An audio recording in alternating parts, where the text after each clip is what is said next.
There I was, gripping the hospital bed rails in the midst of contractions while watching Noah rush out the door, his emergency work meeting, apparently more important than the birth of our daughter. Little did I know that 6 months later I'd be standing in front of another woman's house, identical wedding ring on her finger, a 3-year-old boy with Noah's eyes playing in the yard, and my finger hovering over the call button that would shatter 3 lives but finally set mine free. Before we jump back in, tell us where you're tuning in from, and if this story touches you, make sure you're subscribed. Because tomorrow, I've saved something extra special for you. The irony isn't lost on me that I met Noah Bennett during the happiest period of my professional life. I'd just made partner at Luminous Marketing, the youngest woman to do so in the firm's 30-year history. My campaign for Everglow Cosmetics had gone viral, increasing their sales by 68% and earning us industry awards that typically went to the bigger agencies in New York or Los Angeles. Our Denver office was small but mighty, and I was its rising star. Emma Hudson has the golden touch, my boss would say during client pitches, and I believed it too.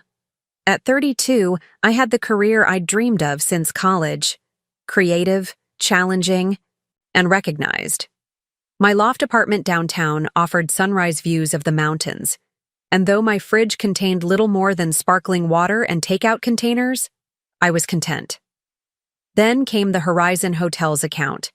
A boutique chain expanding across the western states needed a complete rebrand, and they'd narrowed their choice to us and a competitor. The final presentations were scheduled at their headquarters in Salt Lake City, and our team arrived early to prepare.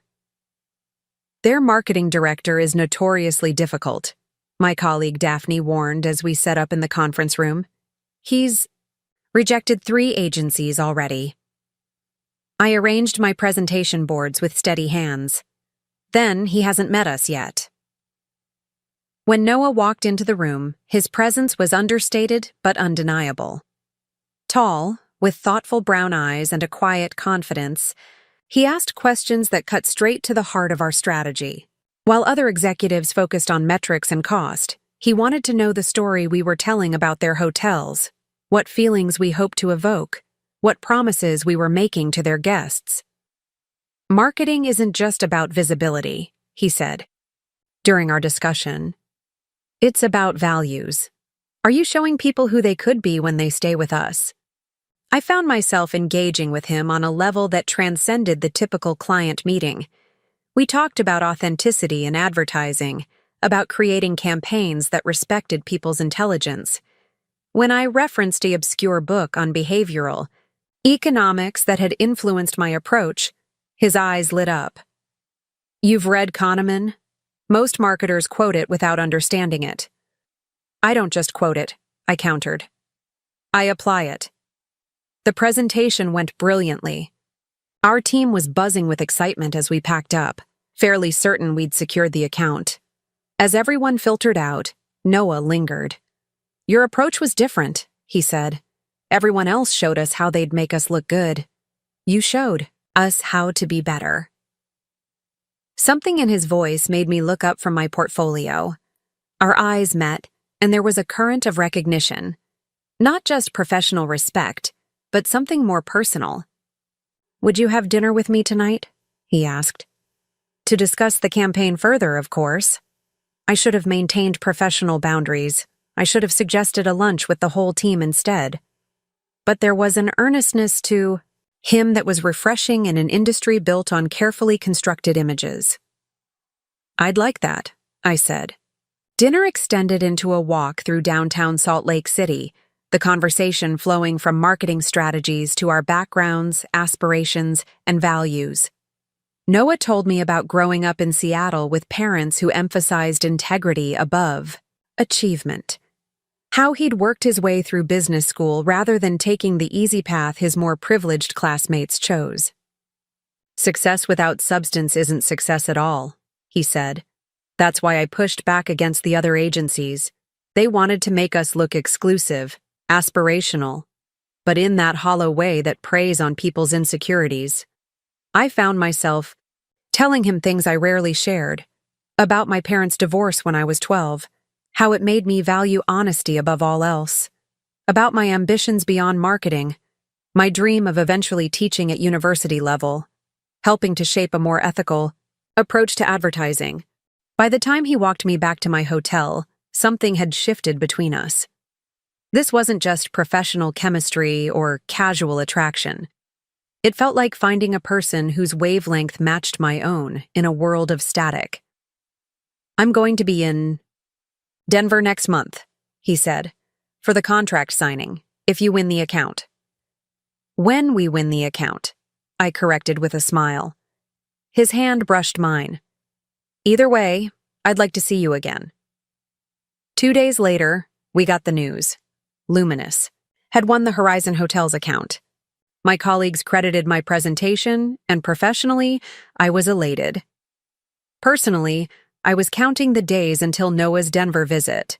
Our relationship developed with an intensity that would have alarmed me in any other context. Noah traveled to Denver every few weeks for the campaign rollout, and each visit deepened our connection. After 3 months, he confessed he was applying for positions in Denver-based companies. "This distance is becoming unsustainable," he said over dinner at my favorite Italian restaurant. "Not just logistically, but emotionally. I think about you constantly, Emma. When I'm reviewing designs, I wonder what insights you'd offer. When I find a new coffee shop, I imagine us there together." By the 6-month mark, he'd secured a position as creative director at a Denver media company. He found an apartment 10 minutes from mine, and our lives began to intertwine. Noah was different.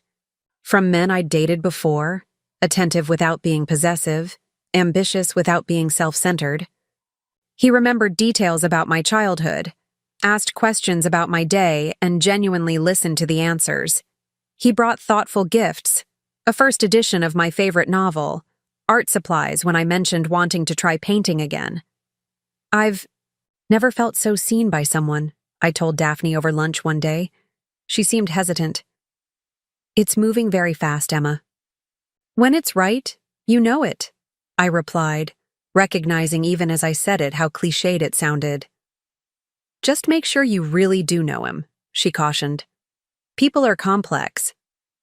I dismissed her concern as the natural skepticism of someone who'd experienced more relationship disappointments than I had. Noah and I continued our whirlwind romance, and after a year together, he proposed during a weekend trip to the mountains. The ring was vintage, an oval sapphire surrounded by tiny diamonds. "It reminded me of your eyes," he said as he slipped it onto my finger. "Bright, unique, with depth that reveals itself slowly." We married 6 months later in a small ceremony by a mountain lake. My parents, long divorced but amicable, both attended. Noah's parents couldn't travel due to his father's health issues, he explained, but sent a heartfelt letter I read with tears in my eyes. Our first year of marriage was blissful. We moved into a craftsman-style house in one of Denver's historic neighborhoods, combining our design aesthetics into a home that felt like a perfect representation of our union. Noah thrived in his new position, while I continued to bring in major accounts for Luminous. When I discovered I was pregnant, it felt like the natural next chapter in our story.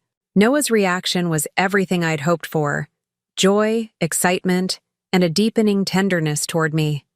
He attended every doctor's appointment, helped design the nursery, and read parenting books with the same focus he gave to professional projects. "Our daughter is going to have the most devoted father," my mother said during her visit to help us prepare for the baby. "The way Noah looks at you, Emma, like you're carrying all the treasure in the world." As my pregnancy progressed, I noticed subtle changes in Noah's schedule.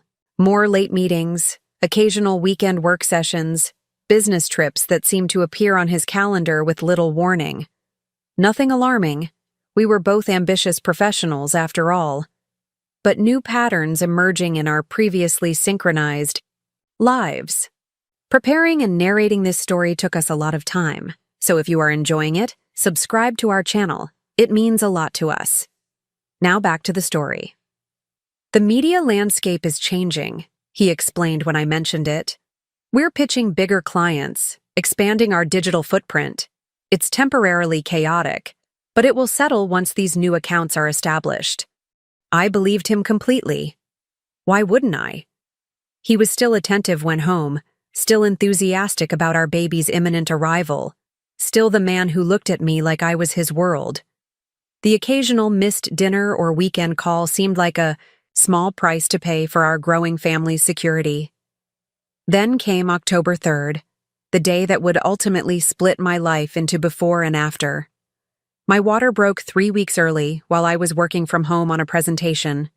Noah was at a meeting across town but promised to meet me at the hospital immediately. "Don't move," he said, voice tense with excitement. "I'm on my way. Our daughter is coming, Emma." I took an Uber to the hospital, certain Noah would arrive any minute. The contractions intensified as the hours passed, with no sign of him. His texts came sporadically, stuck in traffic, just parking, almost there. Until finally, 5 hours into my labor, he appeared, breathless and apologetic. "Emergency at work," he explained, kissing my forehead. "The server crashed during a client presentation. I couldn't leave until it was resolved." Something in his explanation felt off, but I was in the middle of a contraction and couldn't focus on anything but the pain. His shirt smelled faintly of unfamiliar perfume, floral, with vanilla notes. Nothing like the clean citrus scent I used. Before I could question it, another contraction hit, and the moment passed. Noah stayed through the next 4 hours of labor, holding my hand, encouraging me through each push. Then his phone rang. He checked the screen, and I saw a flicker of panic cross his face. "I have to take this," he said. "It's the CEO. The server issue might have compromised client data. I'll be right back."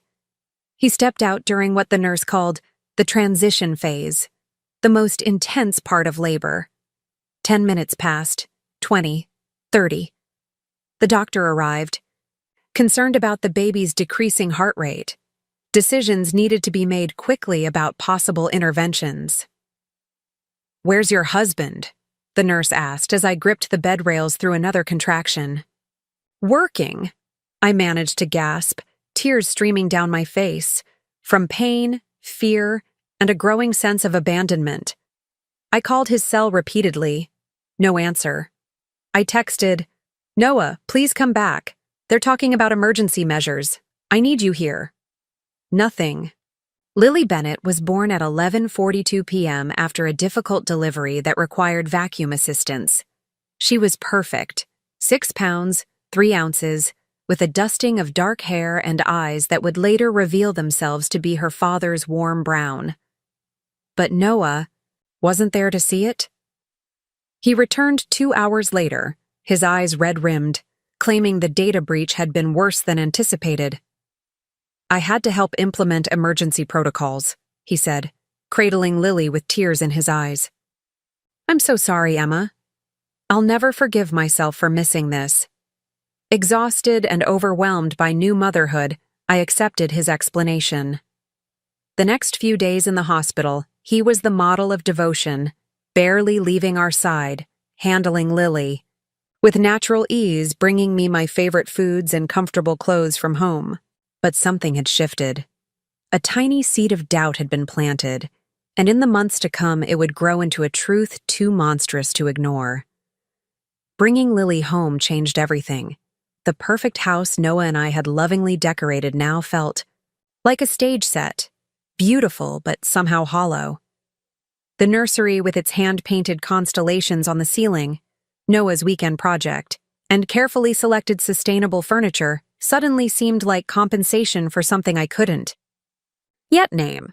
The first month passed in a blur of sleepless nights and adjusting to motherhood. Noah took 2 weeks of paternity leave, during which he was attentive, handling midnight feedings and diaper changes with surprising competence for a first-time father. When I mentioned this, he shrugged and said, "I've been reading the books, Emma. I want to be good at this."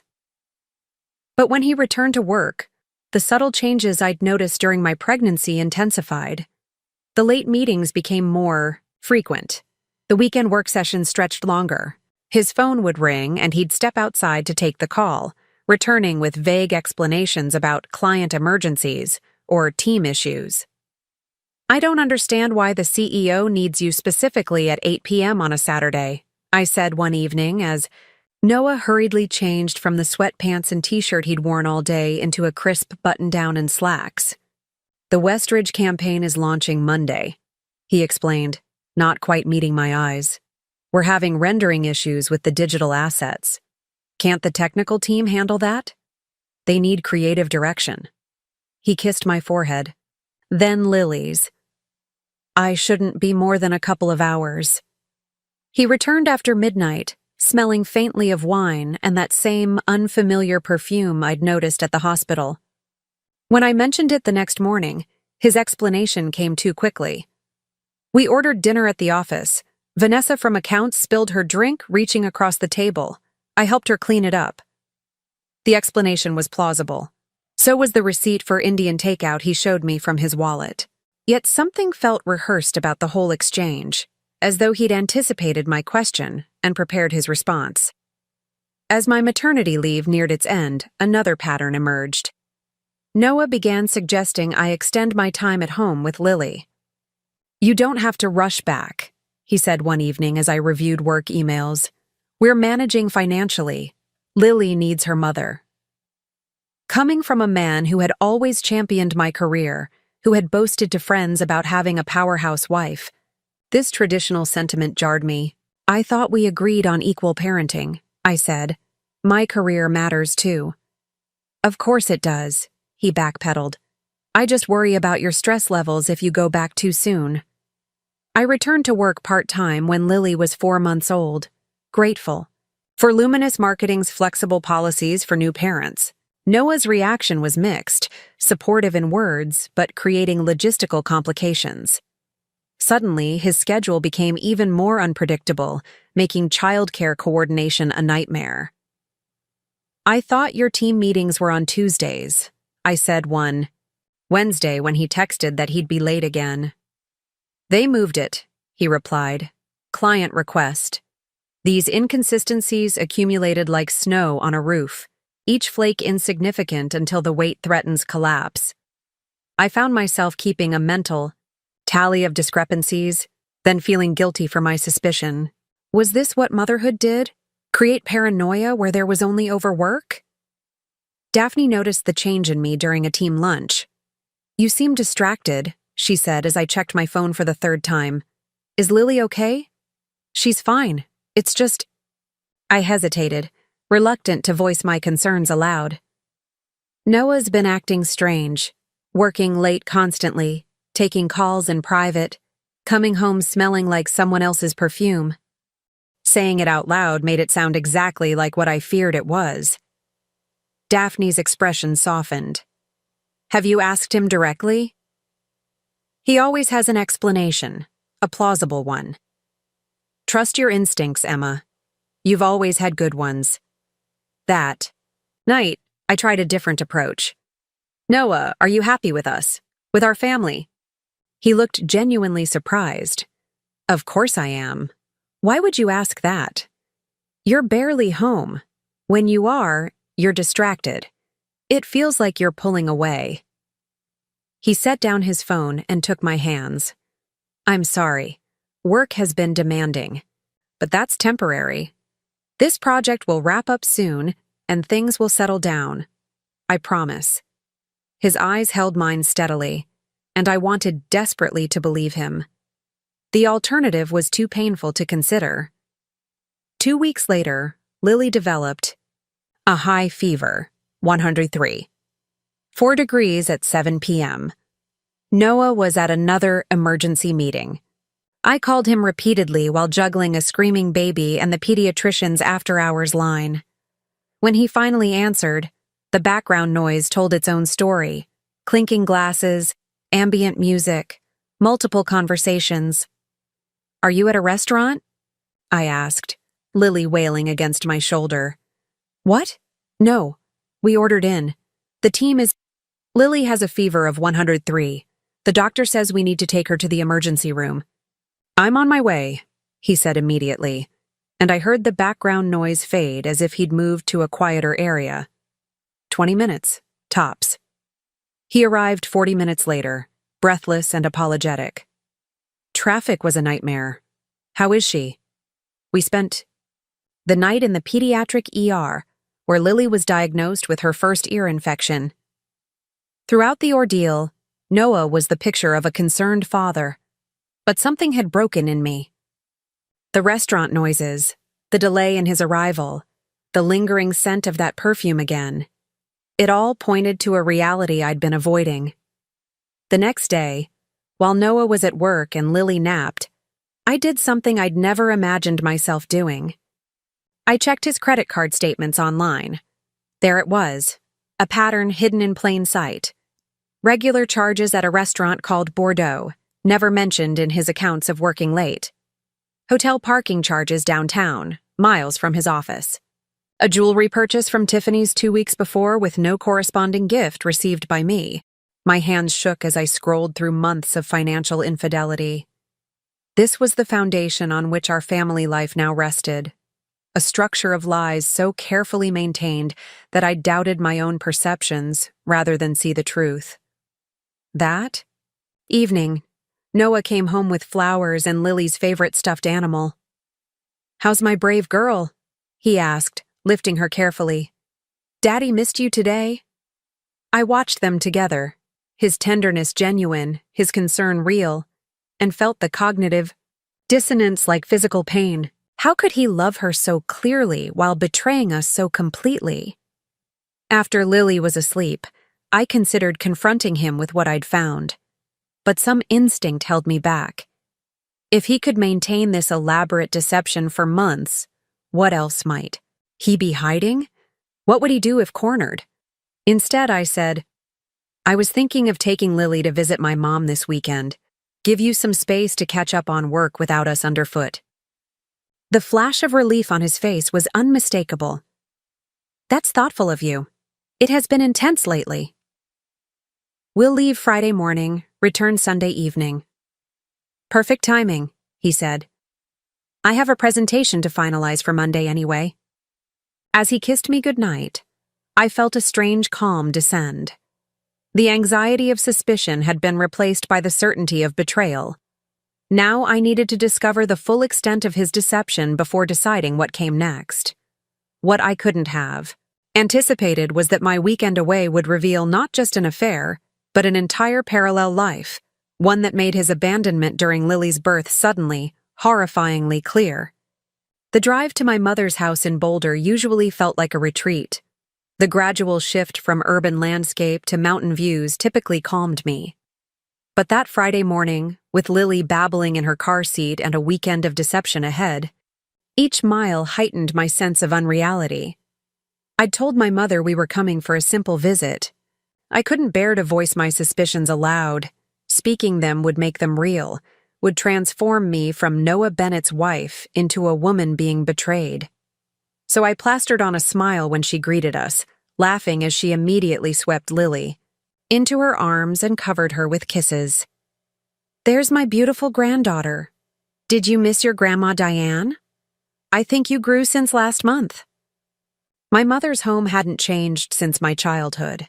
The same comfortable furniture, walls covered with family photos, shelves lined with books.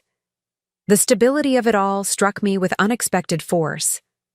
While my carefully constructed life was fracturing, this place remained solid, unchanging. "You look tired, honey," Mom said after Lily was down for her nap. "More than new mother tired. Is everything okay?" For a moment, I considered unburdening myself, telling her about the credit card statements, the mysterious absences, the perfume, but I wasn't ready to make it real, not yet. "Just work stress," I lied. "The transition back has been harder than I expected." She studied me with the penetrating gaze that had seen through childhood fibs about homework and teenage excuses, about missed curfews, but mercifully didn't press.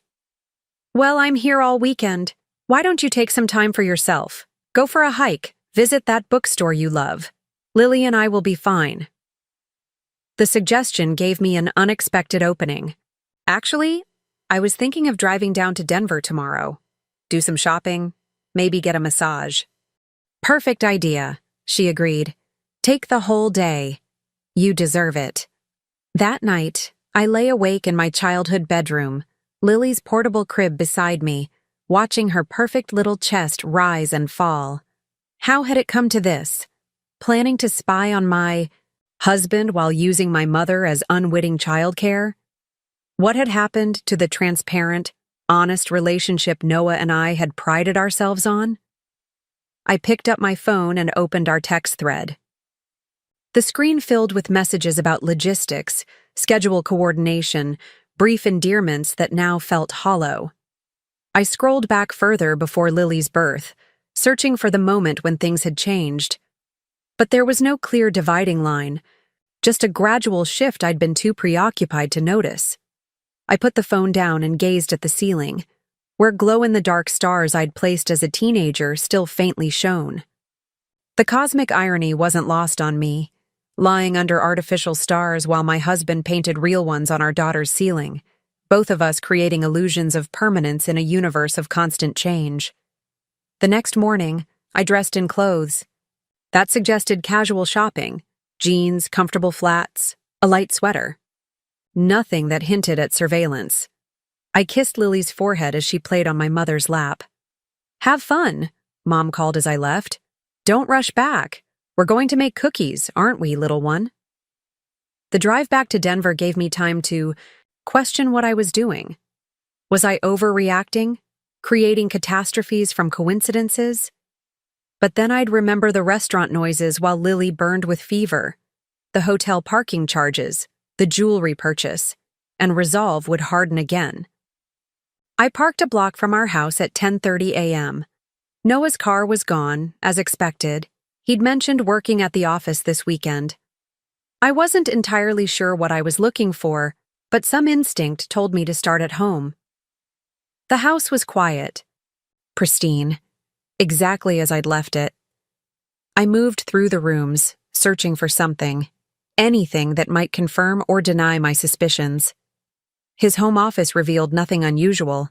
His dresser drawers contained the same neatly folded clothes. The bathroom cabinet held his razor, cologne, deodorant.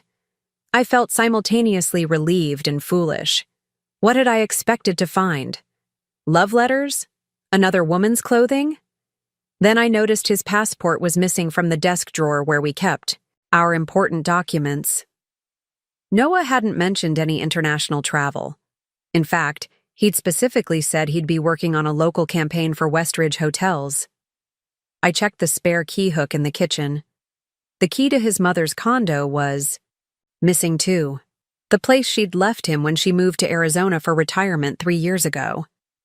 Noah had kept it as an investment property, occasionally renting it to vetted colleagues or friends visiting Denver.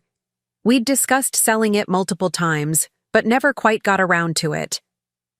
Acting on instinct, I drove to the condo building in Cherry Creek, an upscale neighborhood 15 minutes from our house. I still had my own key, rarely used but always on my keychain. Noah had once joked it was in case I ever needed a secret getaway from motherhood. The irony of that comment wasn't lost on me now as I entered the building lobby. A young woman was checking her mail by the bank of mailboxes. "Good morning," she said pleasantly. "Are you here to visit someone?" "Actually, I own Unit 307, I replied. "My husband and I." "Bennett?" Her expression brightened. "Oh, you must be Rachel. I've seen your husband and your son many times, but we haven't met. I'm Caitlin from 311. The words hit like a physical blow. Rachel, your son. I somehow managed to smile. "Yes, that's me. Nice to finally meet you." "Your little boy is adorable," she continued, oblivious to my shock. "Those curls. And so well-behaved for a 3-year-old. "Thank you," I murmured, feeling disconnected from my body. "We think he's pretty special." She waved goodbye, and I stood, frozen by the mailboxes, unable to process what I'd just learned. Noah didn't have an affair. He had another family, a son. A woman named Rachel, who everyone thought was his wife. I don't remember walking to the elevator or riding to the third floor. The next clear memory is standing outside Unit 307, key in, hand, heart hammering so loudly I was certain it could be heard through the door. I hesitated, suddenly uncertain. What would I find inside? What if they were there? But no. Noah's car wasn't in the building garage, and this Rachel clearly thought I was her, which meant she wasn't home either. I unlocked the door and stepped into a parallel universe. The condo was fully furnished, lived in, not a rental, not an occasional crash pad, a home. Family photos lined the entryway wall, Noah with a pretty brunette woman, both beaming at the camera, Noah holding a newborn. The three of them at what appeared to be the baby's first birthday, then second, then third. A beautiful little boy with Noah's eyes and curly dark hair. I moved through the space in a daze. The kitchen contained a sippy cup in the dish rack, dinosaur-shaped chicken nuggets in the freezer. The living room had toys neatly organized in colorful bins. A bookshelf held parenting books and family photo albums. In the master bedroom, I found her clothes hanging beside his in the closet, her toiletries arranged neatly on the bathroom counter. On the nightstand, a framed photo of Noah kissing her cheek, an engagement ring prominently displayed on her left hand. I picked it up, studied the woman who believed she was Noah's only wife. She was younger than me by perhaps 5 years. Pretty, in a wholesome way, with warm eyes and an open smile. I felt no anger toward her, only a devastating kinship. We were both victims of an elaborate deception.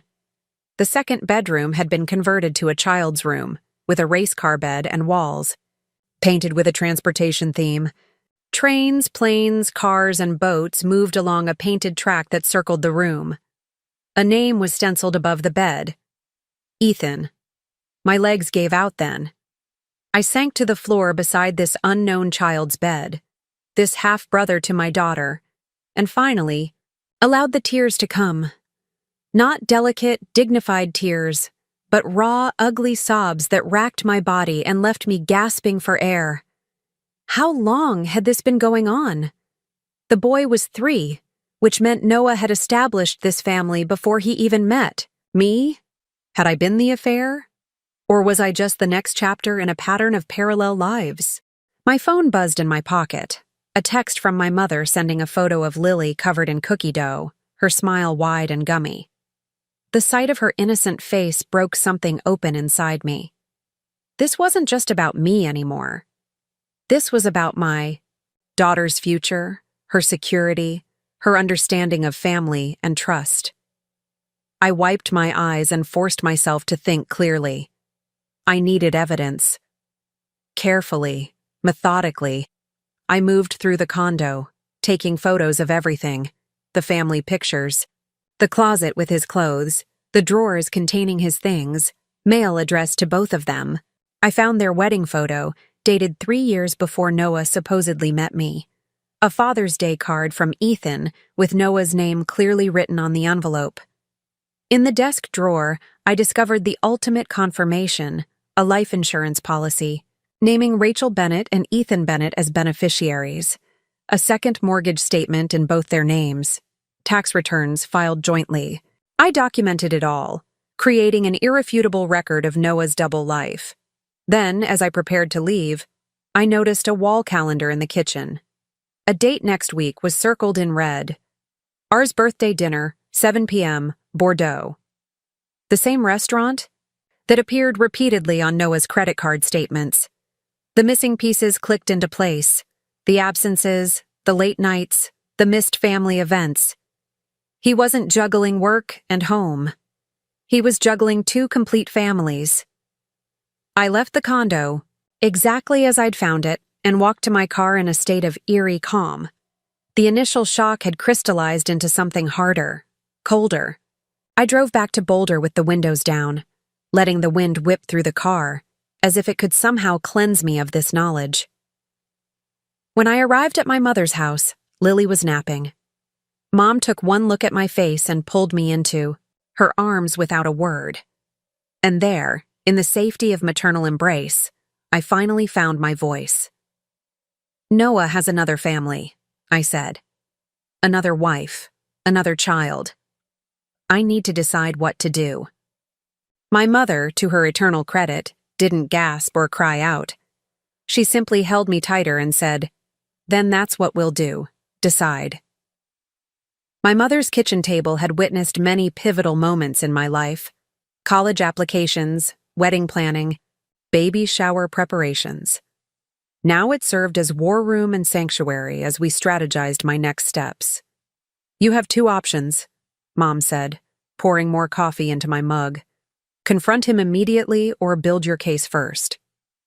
I scrolled through the photos I'd taken at the condo, each one a piece of evidence in the collapse of my marriage. If I confront him now, he'll just create another plausible explanation. It's what he does. He'll say he's helping a friend, or it's a complicated work situation. Emma, there were family photos, a child who calls him daddy, another woman wearing a wedding ring identical to yours. There's no explanation for that. You don't understand how convincing he can be. I set my phone down, the images too painful to keep viewing. I need to be methodical about this. I need to understand the full scope before I make any moves. Lily babbled from her high chair, happily mashing banana between her fingers. I watched her, my chest tight with a mother's fierce protectiveness. She deserved better than this chaos, better than a father who divided his attention between two families like some modern-day bigamist. "I need a lawyer," I said finally. "Before I confront Noah, before I do anything, I need to understand my legal position." Mom nodded. "Dorothy's daughter is a family attorney. I can call her." "No, someone Noah doesn't know through any connection. Someone completely outside our social circle." The rest of the weekend passed in a strange limbo. I played with Lily, helped my mother in her garden, and carried on surface-level text conversations with Noah about his work project and our visit to Boulder.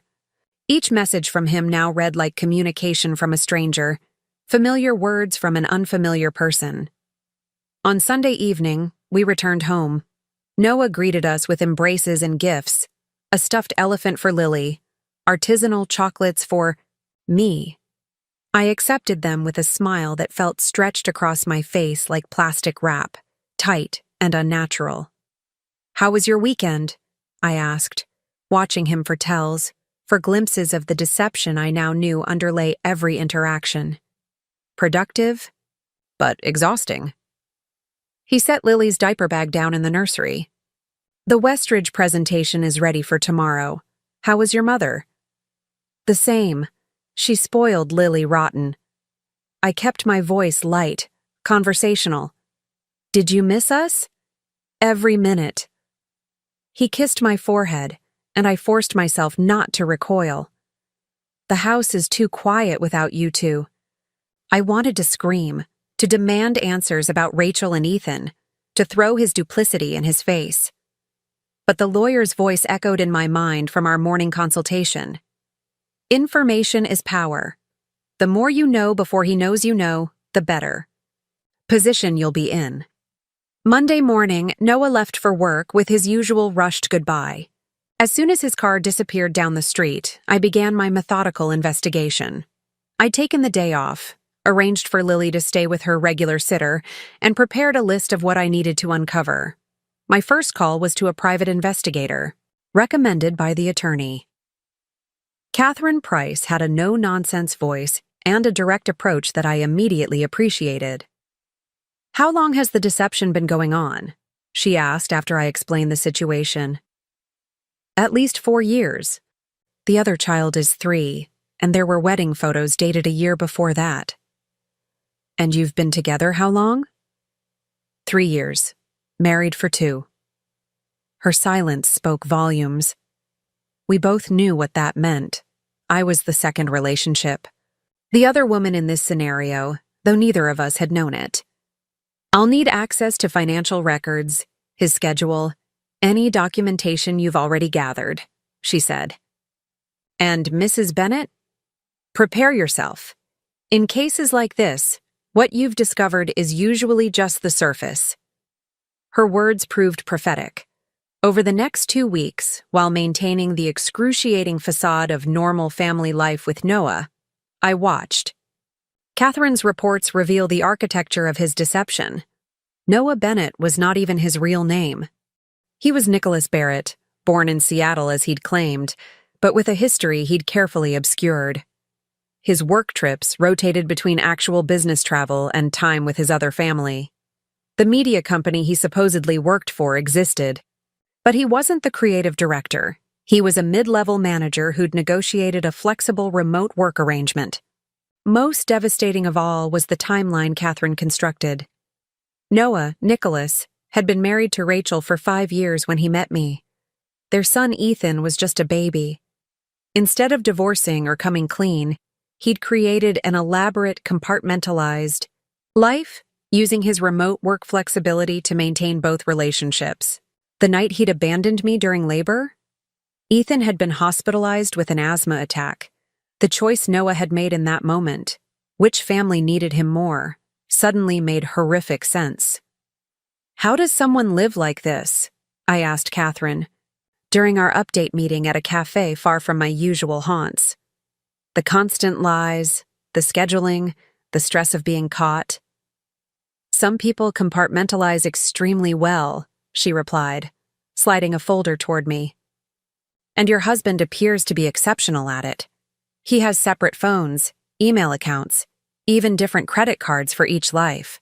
He's maintained this for years without either family becoming suspicious.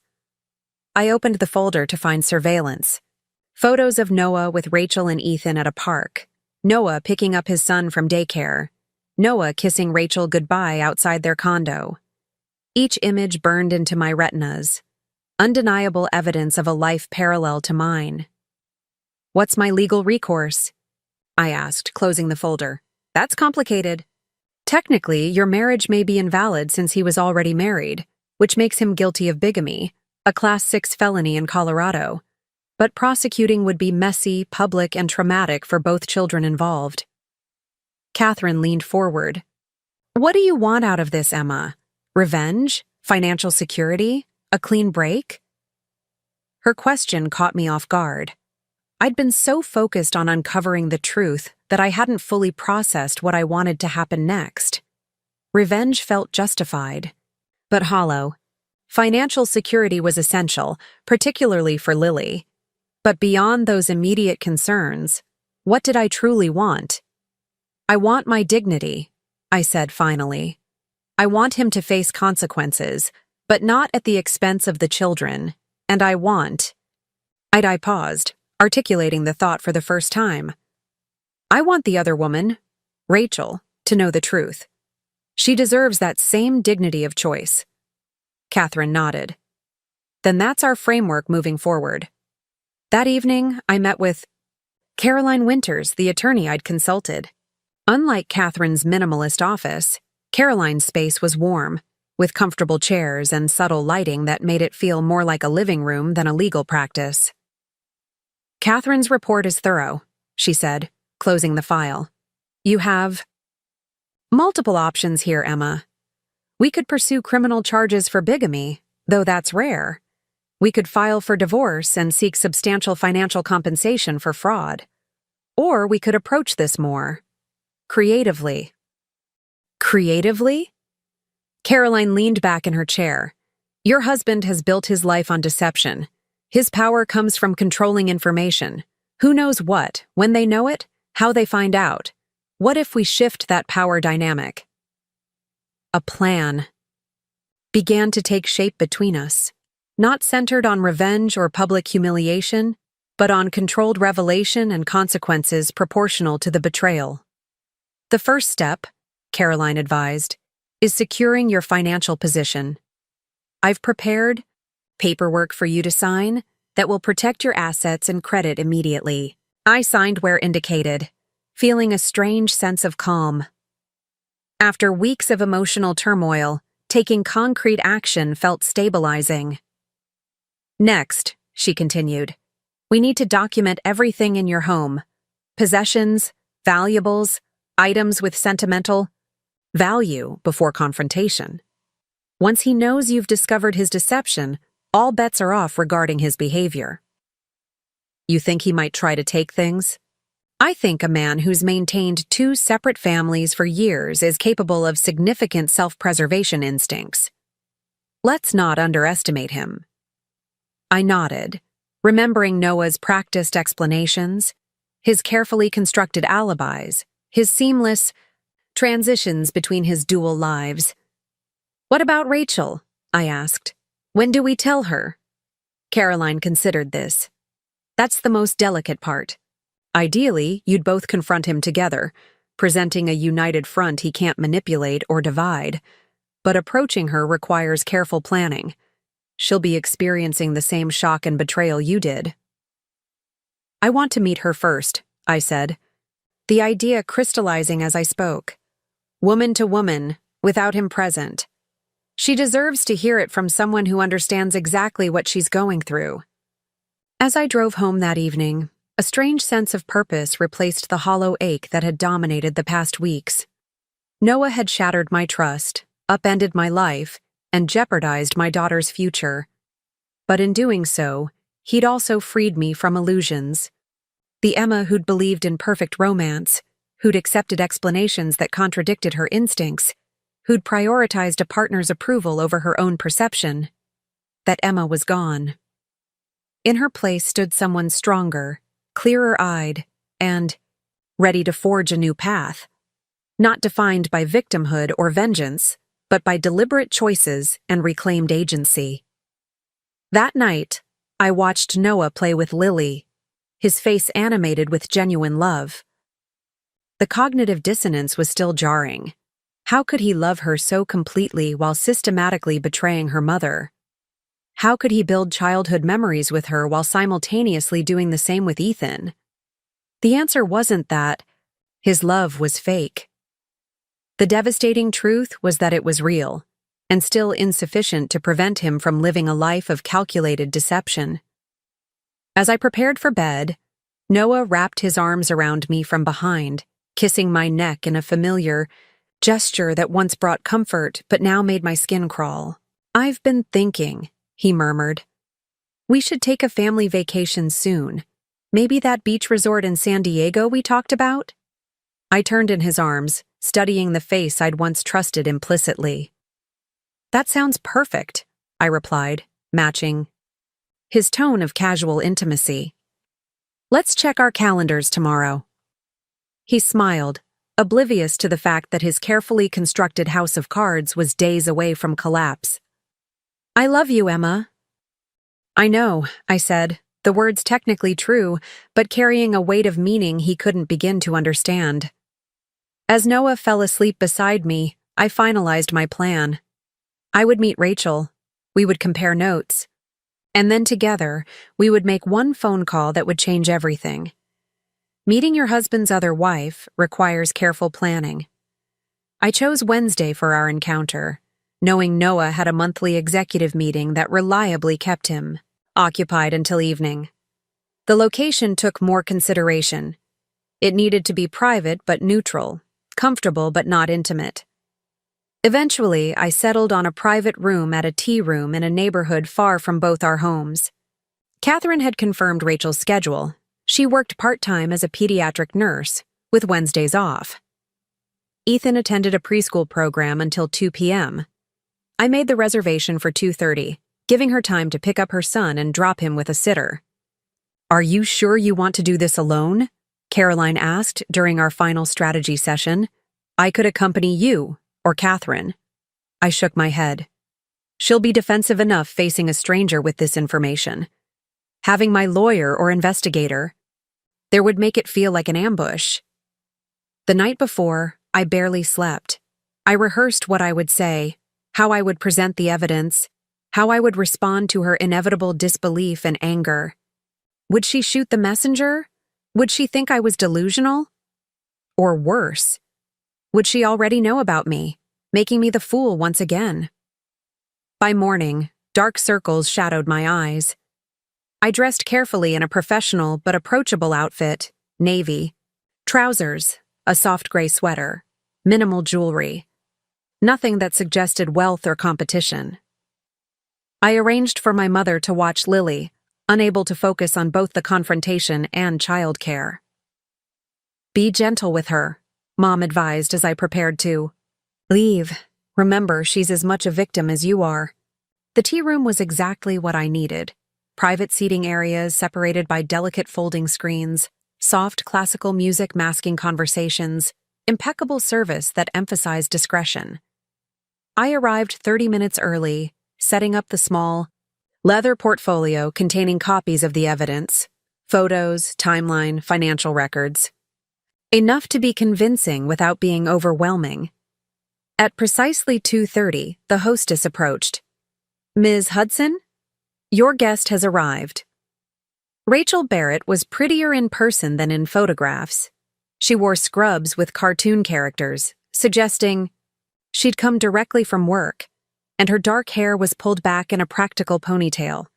She looked younger, more vulnerable than I'd imagined, and a wave of unexpected empathy washed over me. "Hi, I'm Emma," I said, extending my hand. "Thank you for coming." She shook it tentatively. "Rachel, though I'm not sure why I'm here, your message was intriguing." I'd contacted her through a carefully worded email to her work address, suggesting a professional connection through Noah's company that needed discreet discussion.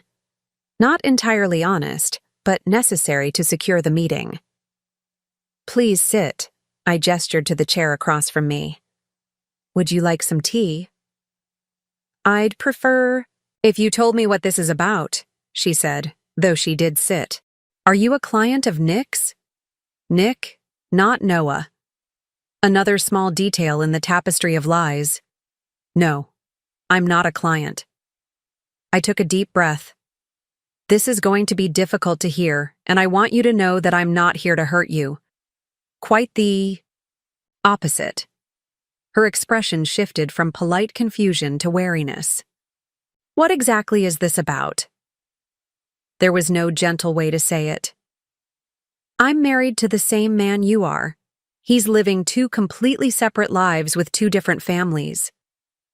Rachel's face remained perfectly still, but her hands, which had been resting on the table, curled into tight fists. "If this is some kind of joke—" "It's not," I said softly, opening the portfolio. "His name is Nicholas Barrett with you. With me, he's Noah Bennett. We have a 6-month-old daughter named Lily. We live in Washington Park. He tells me he's the creative director at Meridian Media, though I've recently learned that's not his actual position." Her eyes darted to the documents I'd laid out. Photographs of Noah and me on our wedding day, our mortgage statement, Lily's birth certificate with his name listed as father.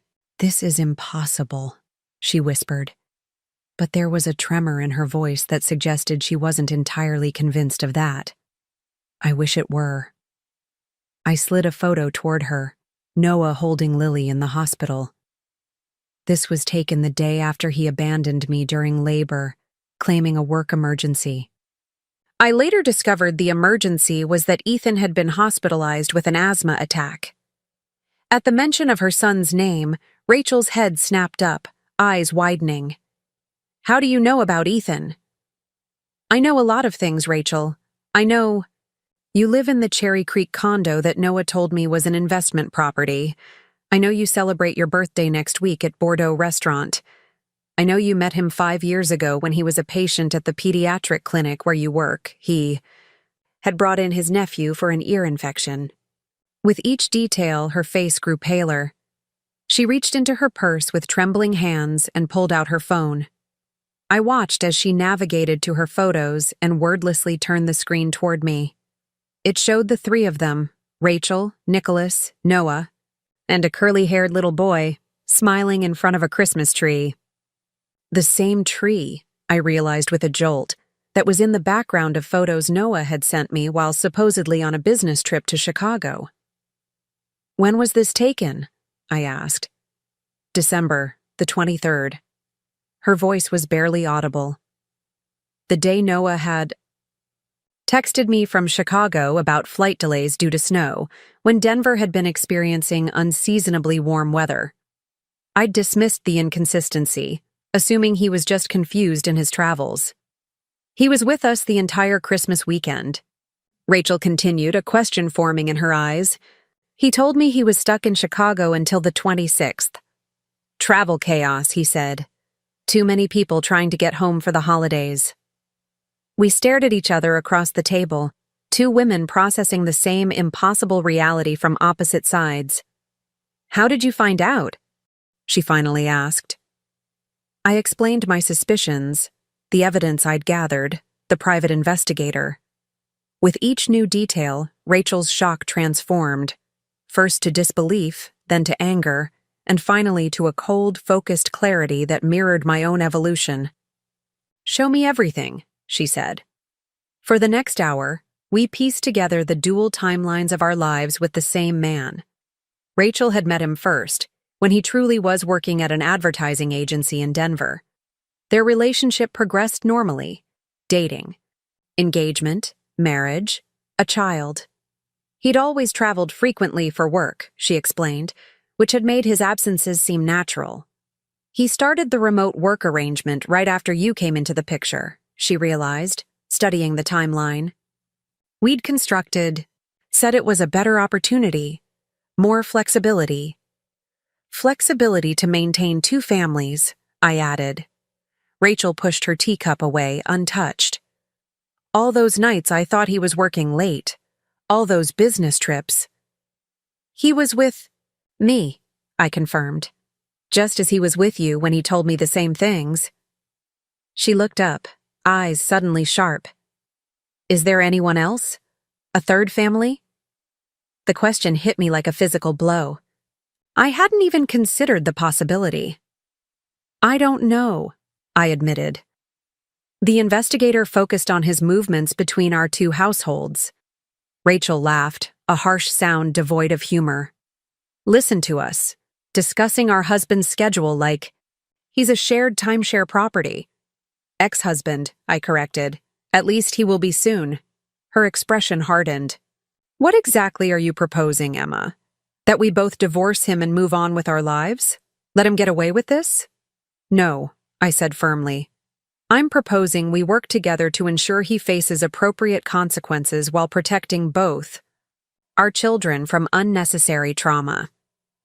I outlined the plan Caroline and I had developed, legal action combined with controlled revelation that would minimize public scandal while maximizing accountability. The first marriage is legally binding, I explained. Yours. Mine is technically invalid because he committed bigamy. But that works in my favor in terms of financial settlement. Fraud carries significant penalties. Rachel considered this. You've thought this through very carefully. I've had to, I replied, for Lily's sake, and for my own sanity. She was quiet for a long moment, fingers tracing the rim of her teacup. What does he say when you call him, Noah or Nick? The question caught me off guard with its intimacy. Noah. Always Noah. You? Always Nick. She shook her head. It's like he's two completely different people. Not different enough, I said. He uses the same birthday for both identities. September 12th. Rachel's eyes met mine. That's not his birthday, at least not according to his driver's license. It's August 3rd. A chill ran through me. If he'd lied about something as basic as his birthday, what else had been false? Was anything real? We need to find out who he actually is, Rachel said, a new determination in her voice. Before we confront him. I nodded, relieved that she was thinking along the same lines. My investigator can dig deeper. Birth certificate, education records, employment history. I have access to his passport, Social Security card, and medical records, she offered. Between the two of us. We can reconstruct the real Nicholas, I finished. As we continued comparing notes, a strange camaraderie developed between us, not friendship exactly, but a powerful alliance born of shared betrayal. We were no longer just victims.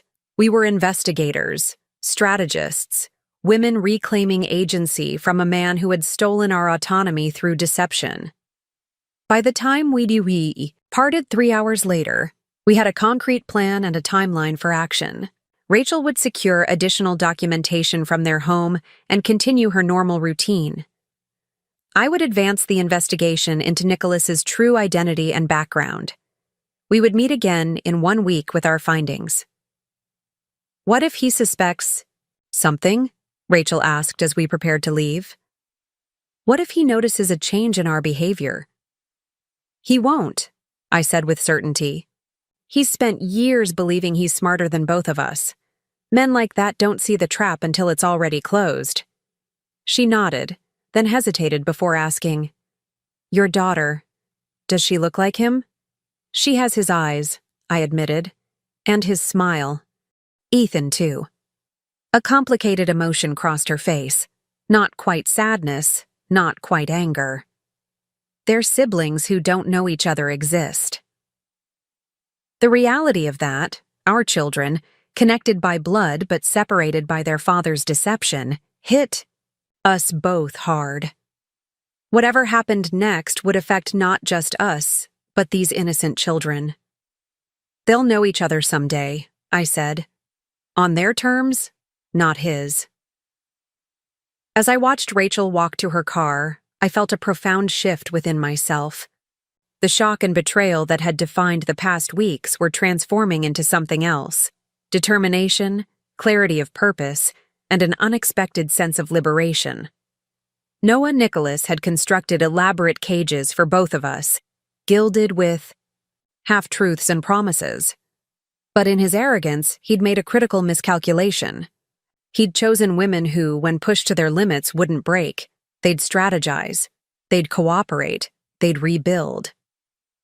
That night, when he returned home with takeout and kisses for Lily, I greeted him with a perfectly calibrated smile.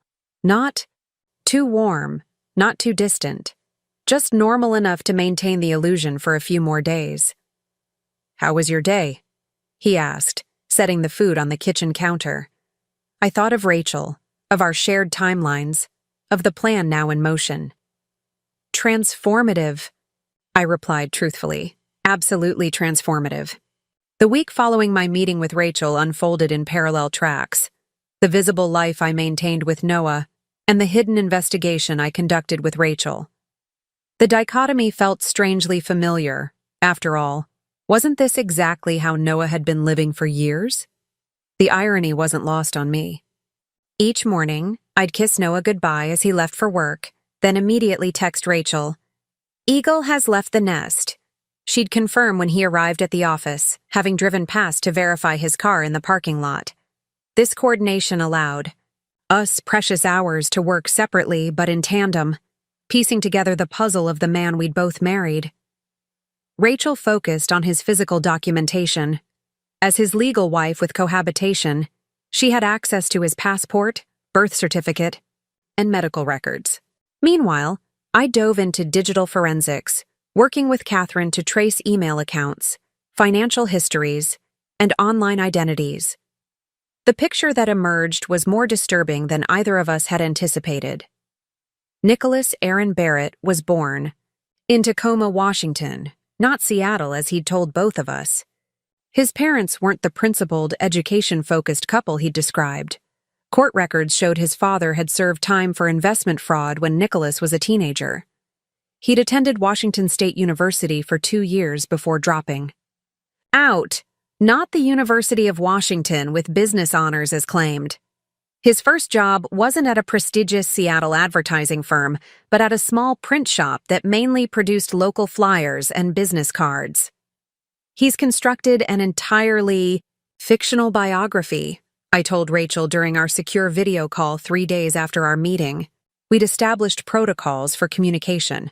Never from our homes, always using temporary accounts, keeping conversations brief and factual.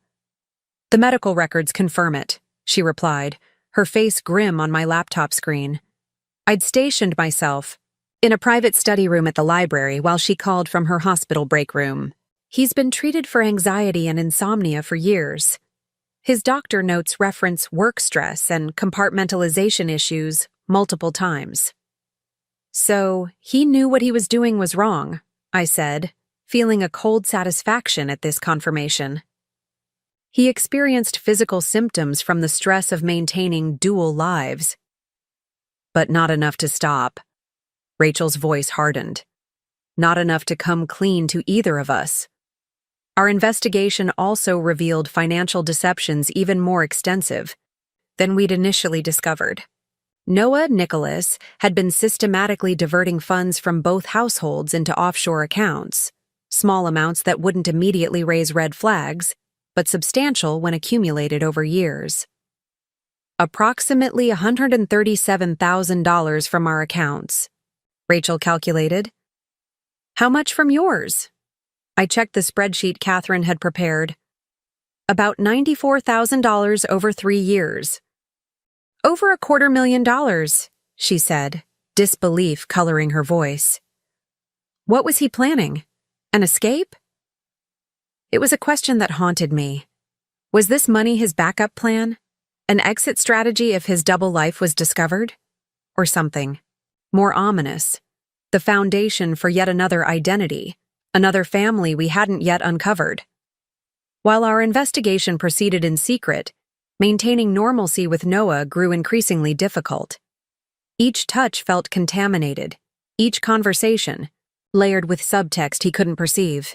I found myself studying him during ordinary moments, watching TV, playing with Lily, cooking dinner, searching for glimpses of the stranger we were uncovering. "You're quiet lately," he remarked one evening as we cleaned up after dinner. "Everything. Okay, at work?" The concern in his voice seemed genuine, which only intensified my confusion. How could someone show such authentic care while systematically deceiving me? The cognitive dissonance was exhausting. "Just tired," I said, the half-truth, easy on my lips. "A big campaign coming up." He nodded sympathetically. "You're pushing yourself too hard. Maybe take a mental health day? I could work from home on Friday, help with Lily." I nearly laughed at the irony. His suggestion to work from home was likely a cover to spend time with his other family. Yet, here he was, presenting it as a gesture of support. "That's thoughtful, but I've got meetings I can't reschedule." I dried my hands on a dish towel, avoiding his eyes. "Rain check?" He pulled me into an embrace that once would have felt comforting, but now made my skin crawl. "Of course, whatever you need." What I needed was the truth, a commodity in desperately short supply. 5 days after our initial meeting, Rachel made a critical discovery. She'd taken the day off work to search their condo thoroughly while Noah was allegedly at a conference in Phoenix, though we'd confirmed he was actually at our house, having told me he had a rare weekday off. "I found something," she texted from a burner phone. "Storage unit key, address on tag." The storage facility was in a nondescript industrial area between Denver and Boulder, conveniently located between his two families, yet far enough from both that neither would stumble upon it accidentally. Rachel and I met there the following day during our carefully coordinated window while Noah was verifiably at work. Unit 217 was medium-sized, climate-controlled, and meticulously organized, much like the man himself. Metal shelving lined the walls, holding clearly labeled plastic bins. In the center stood a simple desk with a locked file cabinet. "It's like command central for his double life," Rachel murmured, taking in the space. We worked methodically, photographing everything, before examining it. The bins contained seasonally appropriate clothing, duplicates of important documents, backup electronics, and emergency supplies. One shelf held gifts, wrapped and tagged for various occasions for both families. "For Lily, first birthday," read one package. "For Rachel, anniversary," read another. "He plans ahead," I said, the organized deception both impressive and revolting. "Ensures he's never caught without the appropriate gift for either family." The most revealing discovery came from the file cabinet, which Rachel opened with a key from her set. Inside were folders labeled with meticulous precision: Emma, schedule; Rachel, schedule; Ethan, medical; Lily, development; finances, primary; finances, secondary; exit strategy. That last folder held the answers we'd been seeking. Detailed plans for disappearing, new identification documents, banking information for accounts in the Cayman Islands, property listings for a small coastal town in Mexico. The exit strategy wasn't for if one wife discovered the other. It was for if both did. He was planning to abandon all of us, Rachel said, her voice hollow. Start over somewhere else if things fell apart. We photographed every document, careful to return everything, exactly as we'd found it. Before leaving, I noticed a calendar pinned to the wall beside the desk, color-coded for each family. Blue for Rachel and Ethan, green for Lily and me.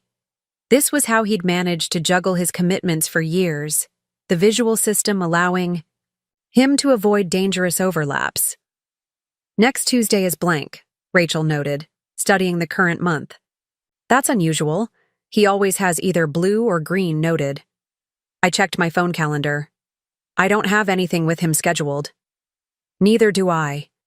We exchanged glances, both thinking the same thing. Was there a third color we didn't know about? That evening, I met with Caroline to share our findings. The storage unit evidence, combined with our previous documentation, had transformed our case from strong to airtight. This goes beyond simple bigamy, Caroline said, reviewing the photos of the exit strategy documents. This is premeditated. Fraud on multiple levels: financial, identity, legal. The DA could pursue serious charges. That's not necessarily what we want, I reminded her. Criminal prosecution would be public, messy, and potentially traumatic for the children. She nodded. But having the option gives us leverage. He'll be motivated to settle quickly and generously to avoid criminal charges. When do we confront him? That depends on what you want the outcome to be, Caroline said, her expression thoughtful. If this were purely about legal and financial resolution, I'd say we're ready now. But I sense there's something more personal at stake for you. She was right. This wasn't just about divorce settlements or legal vindication. It was about understanding how someone I'd loved so completely could live such a profound lie, and about ensuring he couldn't do this to anyone else. We need to know if there's a third family, I said finally. Before we confront him, we need to be certain we've uncovered everything. That night, as Noah slept beside me, the last time I would allow it, I reflected on the parallel journeys that had defined the past weeks. While he continued his elaborate deception, believing his dual lives remained safely compartmentalized, Rachel and I had been dismantling his facade piece by piece. We had transformed from unwitting participants in his fiction to authors of our own reality. The next morning, I watched him prepare for work with the strange detachment that had become my constant companion. He selected a blue tie, Rachel's color in his coding system. He was planning to see them tonight then. I might be late tonight, he said, right on cue. The Westridge presentation needs final revisions. No problem, I replied, kissing his cheek mechanically. Lily and I will manage. As he walked out the door, I sent a single text to Rachel. Blue tie today. Expect him by 7. Her response came seconds later. Confirmed. Meeting with Catherine at 10 to discuss the blank day. The mysterious, unmarked day on his calendar had become our focus. Catherine had adjusted her surveillance to concentrate on that upcoming Tuesday, seeking answers to the final question. Was Noah Nicholas juggling more than 2 families? Were there more women, more children, more elaborate deceptions waiting to be uncovered? I fed Lily her breakfast, watching her innocent enjoyment of mashed bananas. She was the one pure thing to emerge from this tangle of lies, and I was determined to protect her from the fallout. Whatever Noah had done, however many other lives he was living, Lily deserved better than a father who treated family as disposable, interchangeable. "We're going to be okay," I promised her, wiping banana from her chin. "Mommy's got this figured out." As I prepared for my meeting with Catherine, I received an unexpected text from Rachel. Found something in his personal email, a hotel reservation. For Tuesday, downtown Denver, room for 2. My blood ran cold. A third relationship seemed increasingly likely. "Forward it to Catherine," I replied. "She'll adjust surveillance accordingly." The parallel tracks of our lives were converging toward an inevitable collision. Noah believed he was still the conductor, orchestrating our separate existences with masterful precision. He didn't realize that Rachel and I had been quietly rewiring the tracks, preparing for a confrontation that would derail his carefully managed deception once and for all. As I grabbed my keys and prepared to meet Catherine, a strange calm settled over me. The weeks of shock, grief, and confusion had crystallized into clear-eyed purpose. Whatever we discovered about Tuesday's mysterious appointment, I was ready to face it. Not as the betrayed wife, but as a woman reclaiming her narrative. From the man who had tried to write it for her, Tuesday arrived with the weight of inevitability. For 10 days, Rachel and I had been preparing for this moment, gathering evidence, coordinating our approach, and steeling ourselves for confrontation. Catherine's surveillance had confirmed our suspicions. Noah had reserved a hotel room at the Grand Hyatt downtown under the name Michael Weiss, yet another identity in his collection. "The reservation is for 2 nights, Catherine explained during our final briefing in her office. "Check-in is scheduled for 3 p.m. today." Rachel studied the surveillance photos showing Noah entering a jewelry store yesterday afternoon. "Did you see what he purchased?" "Diamond earrings," Catherine replied. "High-end, about $5,000. I felt a hollow laugh escape me. Neither of us have pierced ears. Rachel's eyes met mine across the table. "So we're dealing with someone new." The plan we'd developed was precise, timed to the minute. Noah believed I was at a day-long client retreat, while he'd told Rachel he had a 3-day conference in San Diego. This gave us the perfect opportunity to confront him with minimal risk of him escaping or creating a scene that might affect the children. "Remember," Caroline cautioned as we reviewed the final details, "this confrontation is about information and control, not emotional catharsis. Get him to admit what he's done, record his confession, and present our terms. Don't get drawn into justifications or accusations." "What if he refuses to meet our terms?" Rachel asked, her voice steady despite the tension evident in her posture. "Then we proceed with Plan B," Caroline replied, tapping the folder containing the criminal complaint ready to be filed. "But he won't. Men like Nicholas prioritize self-preservation above all else. When he sees the evidence, he'll take the path of least resistance." At 2:45 p.m., Catherine confirmed Noah had arrived at the hotel, carrying an overnight bag and the gift-wrapped jewelry box. Rachel and I waited in a hotel room 1 floor below, watching the surveillance feed on Catherine's laptop. We'd chosen to wear nearly identical outfits, simple black dresses, minimal makeup, hair pulled back. The visual message was clear. We were united, interchangeable to him perhaps, but now a singular force he couldn't divide or manipulate. "He's checked in," Catherine announced, watching through the lobby camera. "Room 1217. I took a deep breath, fighting the sudden tremor in my hands. This was really happening. After days of investigation and weeks of deception, we were minutes away from confronting the man who had built his life on elaborate lies. Rachel reached over and squeezed my hand, a gesture of solidarity that would have seemed impossible 2 weeks ago. "Ready?" I nodded. "Ready." We took the service elevator to the 12th floor, while Catherine positioned herself in the lobby to ensure Noah didn't somehow slip past us. Our legal team waited in another room, ready with documentation if needed. Standing before room 1217, I felt a strange calm descend. The hurt, betrayal, and shock had burned away, leaving only clear-eyed purpose. I knocked 3 times, precise and firm. Noah opened the door with a smile that froze when he saw us standing side by side. "Emma," he said, eyes darting between us in confusion. "What are you—" "Hello, Noah," I said calmly. "Or do you prefer Nick? Or perhaps Michael today?" The blood drained from his face as recognition dawned. He tried to close the door, but Rachel had anticipated this, placing her foot in the doorway. "We need to talk," she said, her voice steady. "All of us." "This is a mistake," he stammered, retreating into the room as we entered. "I can explain." "Yes," I agreed, closing the door behind us. "You certainly can. And you will."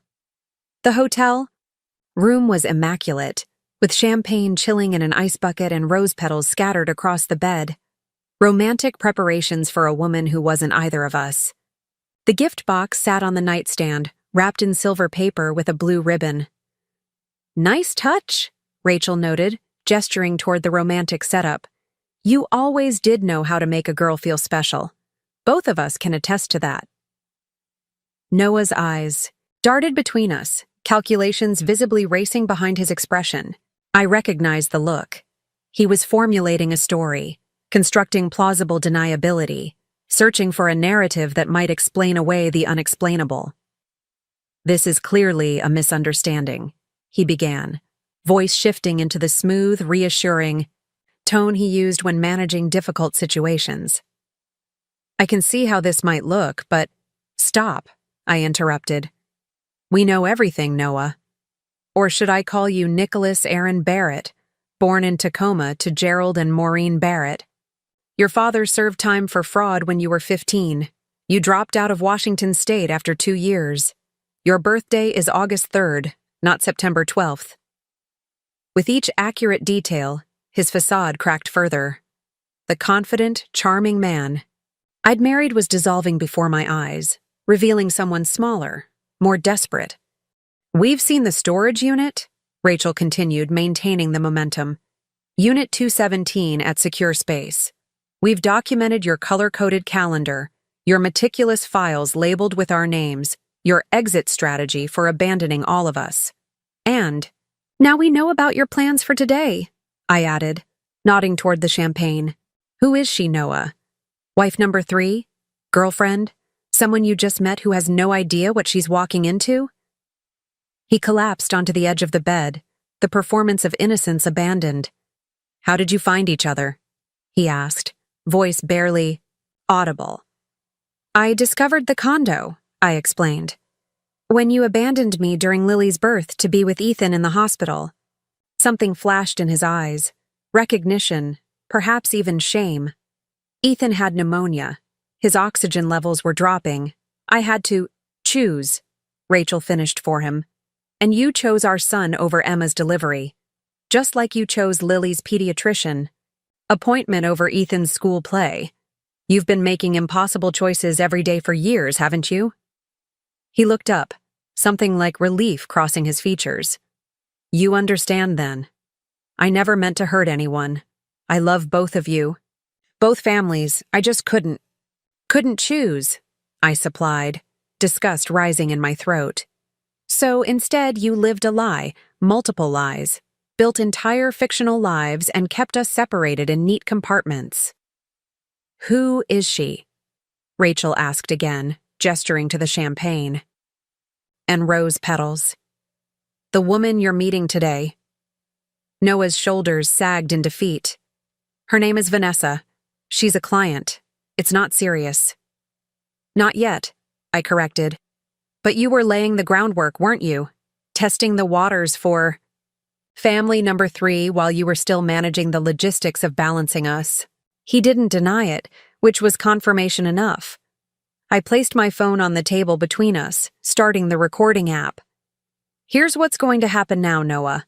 You're going to tell us everything, the complete truth. When each relationship started, what you hope to gain, how you justified it to yourself. Then we'll discuss our terms." "Terms?" he repeated, wariness replacing defeat. "For how this ends," Rachel clarified.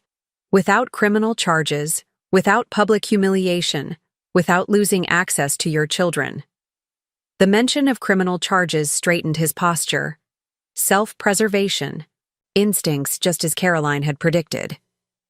"What exactly do you want?" he asked cautiously. "First, the truth," I insisted. "For once in your relationship with either of us, complete honesty." He looked between us, apparently calculating his options and finding them limited. With a resigned sigh, he began to speak. "I met Rachel first, 4 years ago. It was uncomplicated at the beginning. I loved her. I still do." He glanced at her, but her expression remained impassive. "Then I met Emma during that hotel pitch. There was an immediate connection that I couldn't ignore. I told myself it would just be a brief affair, that I'd end it before anyone got hurt." "But you didn't," Rachel said flatly. "No," he admitted. "The more time I spent with Emma, the more I couldn't give her up. But I couldn't leave you and Ethan either." "So you created Noah Bennett," I said. "A separate identity." He nodded. "I never planned for it to go so far. But then Emma and I got engaged and things just escalated. Each step made the next one seem necessary." "And the money?" Rachel pressed. "The funds you've been diverting." "To offshore accounts?" A flicker of surprise crossed his face. "That was insurance, in case things fell apart. In case we discovered each other," I translated. "So you could disappear and start over." "I never wanted to use it," he insisted. "It was just peace of mind." "Peace of mind," Rachel repeated incredulously. "While you systematically lied to and stole from both your families. For nearly an hour we extracted the truth from him. Each deception, each calculation, each justification he'd created to live with himself.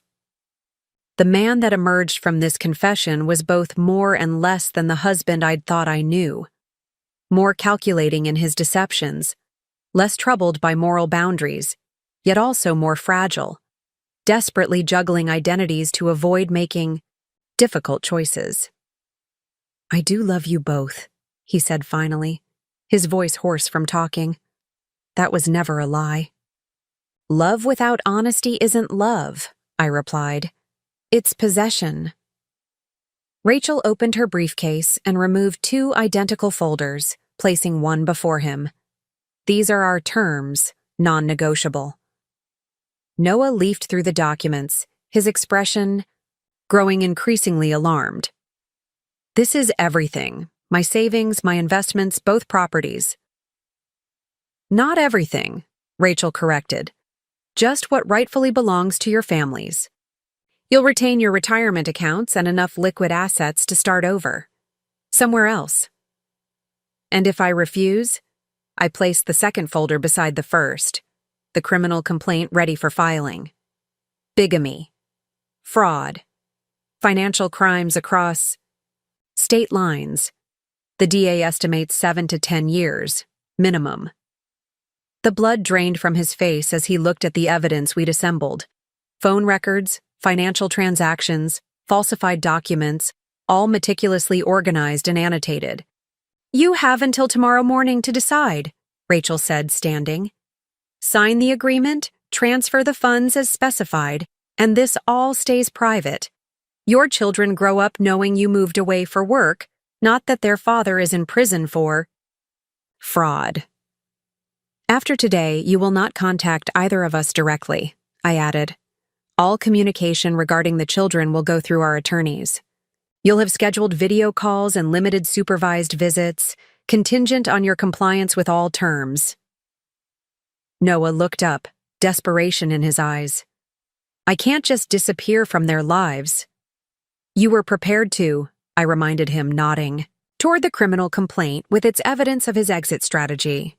"The difference is, this way, you leave them with financial security and dignity, not abandoned and destitute. As we prepared to leave, a text message alert sounded from Catherine. Target 3 has arrived in lobby. Vanessa, right on schedule. It seems your date has arrived, Rachel noted coolly. What an interesting choice you have now. Try to warn her away and risk us approaching her with evidence of your deception, or let her come upstairs and find us here. Noah's face contorted with panic. Please, you've made your point. Let me handle this my way. That's the one luxury you no longer have, I said, moving toward the door. We'll be in touch tomorrow for your decision on our terms. As we left, I glanced back to see him frantically gathering the rose petals from the bed, trying to erase evidence of romantic intentions. The champagne, the jewelry box, the turned-down sheets, all his careful preparations, now just more evidence of his character. In the elevator, Rachel and I stood in silence, the weight of the confrontation settling over us. We had done it. Faced the man who had deceived us both, presented our unified demands, and walked away with our dignity intact. Do you think he'll sign? She asked as the elevator descended. He will, I replied with certainty. Men like Noah value self-preservation above all else. Prison terrifies him more than starting over. In the lobby, we caught a glimpse of a woman waiting nervously by the reception desk. Young, attractive, clutching her phone as she texted someone, presumably Noah. Another potential victim, unwittingly, about to step into his web of deception. Part of me wanted to warn her, to save her from what we had experienced. But that wasn't our responsibility anymore. We had our own healing to focus on, our own children to protect. As we stepped out into the afternoon sunlight, I felt the first genuine lightness in months. The confrontation hadn't brought the emotional catharsis I might once have craved, but something more valuable: clarity, agency, and the first steps toward a future no longer defined by someone else's lies. The 24 hours following our confrontation with Noah existed in a strange liminal space, no longer living in deception, not yet settled into truth. I returned home to find my mother caring for Lily, her questioning eyes meeting mine as I walked through the door. It's done, I said simply. We confronted him. She nodded, understanding the weight of those words. And now we wait. He has until tomorrow morning to sign our agreement. That night, I slept in the guest room, unable to bear the thought of the bed I'd shared with Noah. I lay awake, replaying moments from our marriage, recontextualizing them with my new understanding. The weekend trips he'd taken for work during which he'd been unreachable. The phone calls he'd step outside to take. The inconsistent stories about his childhood, which I'd attributed to normal memory lapses rather than careful fiction. Had there been signs I'd missed?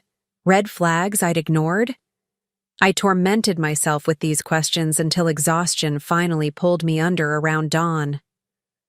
Morning arrived with Lily's babbling through the baby monitor. As I lifted her from her crib, her innocent smile untouched by the chaos swirling around her, I felt a renewed sense of purpose. Whatever happened with Noah, whatever choices lay ahead, this child deserved a mother who was whole, not defined by betrayal. My phone rang as I was preparing Lily's breakfast, Caroline calling with news. He signed, she said without preamble. All documents exactly as presented. The fund transfers have been initiated and should complete within 48 hours. Relief washed over me, followed quickly by a more complicated emotion. Noah's capitulation meant he valued freedom over fighting for his children. Another betrayal, though this one worked in our favor. Has he made any demands? I asked, settling Lily into her high chair. None. He's accepted all terms as written. Caroline paused. Emma, I've been practicing family law for 20 years, and I've never seen someone fold this completely without at least attempting to negotiate. I thought of Noah's face in that hotel room. The panic when confronted. The calculations visible behind his eyes. The ultimate surrender when presented with evidence of his crimes. He knows he has no leverage. And he knows we've only included a fraction of what we could pursue legally. Rachel's attorney says he's already packed his things from their condo, Caroline continued. Left his keys with the doorman with a note authorizing her to change the locks. So he was running, just as he'd planned in his exit strategy, though not on his terms. Has he asked about seeing the children before he goes? I already knew the answer, but some part of me needed to hear it. No, Caroline confirmed gently. I'm sorry, Emma. After ending the call, I sat beside Lily's high chair, watching her methodically smash cereal with pudgy fingers. How would I explain her father's absence when she was old enough to ask? What story could possibly honor her need for truth while protecting her from its full brutality?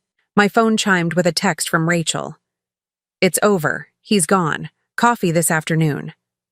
This strange new alliance, born of shared betrayal and forged through joint action, had become an unexpected source of strength. Green Bean Cafe at 3? I'll bring Lily. Perfect. Ethan will be with my sister, but I'd like to meet her soon. The unspoken reality hung between our messages. Our children were siblings who should know each other, bonds that would outlast the connection to the man who had created and then abandoned them. My mother arrived to watch Lily while I met with the locksmith. Are you sure you want to stay in this house? She asked as she folded laundry, eyeing the family photos I'd already removed from the walls. Too many memories. Good ones too, I reminded her. This is Lily's home, and legally it's mine now. I won't let him take that from us as well. The locksmith was efficient, changing every external lock and providing new keys. Another symbolic severing, another reclaiming of space. As he worked, I moved through the house gathering Noah's remaining possessions, clothing, personal items, mementos, packing them into boxes with mechanical precision. The wedding album went into a separate box, one I labeled, For Lily, When. She's older. She deserved to know her origin story someday, even if parts of it were painful. By afternoon, the house felt different, lighter somehow, as if Noah's deception had been a physical presence now exercised. I dressed Lily in her favorite outfit, a tiny denim jumper with embroidered daisies, and drove to the cafe where Rachel waited. Seeing her in this ordinary setting, casually dressed in jeans and a sweater, hair pulled back in a simple ponytail, highlighted the absurdity of our situation. Two women who should have been strangers, now bound by extraordinary circumstances. You look different, she observed as I settled Lily into a high chair between us. So do you, I replied, noticing the same lightness in her expression that I felt in myself. Free. Not quite yet, but getting there. Rachel smiled at Lily, offering her finger, which my daughter promptly grabbed. She's beautiful, Emma. She has his dimple. Ethan has his eyes, I said, remembering the photos. I'd seen. They should know each other. Rachel nodded, watching Lily with a softness that eased something tight in my chest. Half-siblings are still siblings. We won't punish them for his choices. As we sipped our coffee, the conversation shifted from Noah to ourselves, our backgrounds, careers, hopes for our children. In another life, under different circumstances, we might have been friends. Perhaps we still could be, though a different kind than either of us had imagined. He's asked for a video call with Ethan before he leaves, Rachel said as our meeting drew to a close. Scheduled for this evening. A pang of something, not quite jealousy, not quite hurt, flared in my chest. But not with Lily. I think he's ashamed, she said gently. Ethan knows him, has memories and a relationship. Lily is young enough that he can disappear without explanation, I finished. It's easier for him. Cowardly, Rachel corrected. But maybe better for her in the long run. No confusing halfway presence in her life. We parted with plans to introduce the children the following weekend, a play date that would begin building the sibling relationship they deserved. As I drove home, Lily sleeping peacefully in her car seat, my phone rang through the car's Bluetooth. Unknown number. I almost didn't answer, but some instinct made me press the button on my steering wheel. Hello? Emma. Noah's voice filled the car, instantly recognizable and suddenly alien. Please don't hang up. My hands tightened on the steering wheel. What do you want? To say goodbye. To explain. You had your chance to explain in that hotel room, I interrupted, anger flaring. You chose self-preservation over honesty, just as you've always done. That's not fair, he protested, a familiar defensive note creeping into his voice. I'm giving you everything you asked for. The house, the money, my agreement to stay away. After you were caught, I reminded him. Not because you came clean or made things right? His sigh crackled through the speakers. I know you won't believe this, but I did love you, Emma. I loved both of you, in different ways. Love requires truth, I said, repeating what I'd told him in the hotel. What you felt was possession, control. The thrill of managing separate lives that never intersected. It wasn't like that. His voice had taken on the persuasive tone I'd once found charming, but now recognized as manipulation. I built lives with both of you because I couldn't bear to lose either of you. And yet you were setting up a third relationship, I noted coolly. Quite the collector. Silence stretched between us. Finally, he spoke again, voice subdued. I'm leaving for Austin tomorrow, starting over. I've signed everything, transferred the funds. You and Rachel will never have to worry about money. Our children will never have to worry about money, I corrected. That's the least you owe them after abandoning them. I'm not abandoning Lily, he protested. I'll send birthday gifts, college fund contributions. When she's older, if you'll allow it, I'd like to explain things to her myself. The presumption that he deserved access to Lily's life, that his preferences should be considered, ignited fresh anger. You abandoned her the moment you walked out of that delivery room for your other family. Everything since has been performance, not parenting. That's not...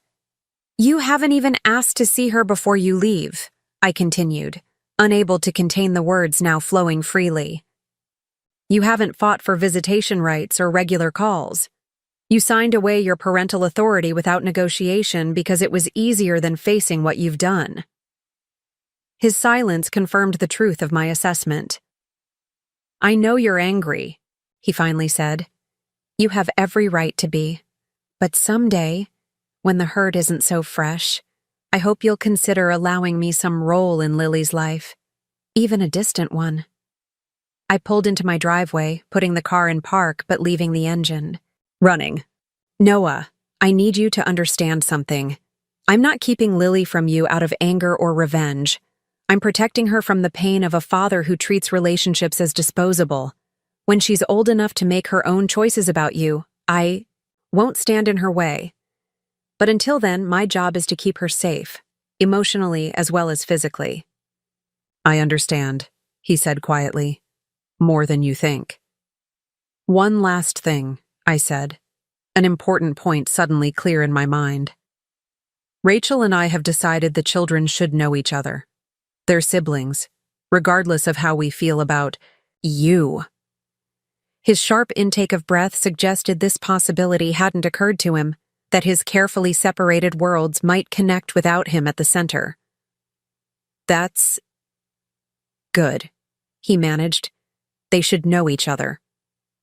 Goodbye, Noah, I said, reaching for the end call button. Or Nicholas, or whoever you actually are. Emma, wait! His voice cut off as I disconnected. In the back seat, Lily stirred, blinking awake with the timing that only babies seem to possess. I turned to look at her. This perfect, innocent child who would grow up without her father present. but surrounded by truth and love and authentic connections. "We're home, sweetheart," I said, voice steady despite the turbulence of emotions Noah's call had stirred. "Just you and me now." As I unbuckled her from her car seat, I realized I was standing at a pivotal choice point, not about Noah, whose role in our future was now clearly defined, but about how I would move forward. Would I allow his betrayal to define me, to make me bitter and mistrustful? Or would I choose to build something new from the ashes of what I'd thought was my life? Lily reached for me, her tiny hands patting my cheeks as if sensing my inner turmoil. In her innocent touch, the answer became clear. The past could not be changed, but the future remained unwritten. And I was holding the pen. 3 months after Noah's departure, the first tangible signs of spring appeared in Denver. Crocuses pushed through the soil in my front garden, their purple and yellow blooms, a reminder that renewal follows even the harshest winters. I watched Lily toddle unsteadily across the living room carpet, 9 months old now, and determined to master walking, falling, and getting up with the resilience only children seem to possess. "That's it, sweet girl," I encouraged as she made 3 steps before plopping down, face lighting up with pride at her achievement. "You're getting it." The doorbell rang, and Lily's head swiveled toward the sound, her whole body wiggling with excitement. She recognized what it meant: visitors, likely her favorite playmate. Rachel stood on the porch, Ethan's small hand in hers. At almost 4, he was a miniature version of his father: curly hair, thoughtful brown eyes, and dimples that appeared with his smile. But unlike Noah, there was no calculation behind that smile, only a child's open enthusiasm. "Emmy!" he called, using his nickname for me as he bounded inside.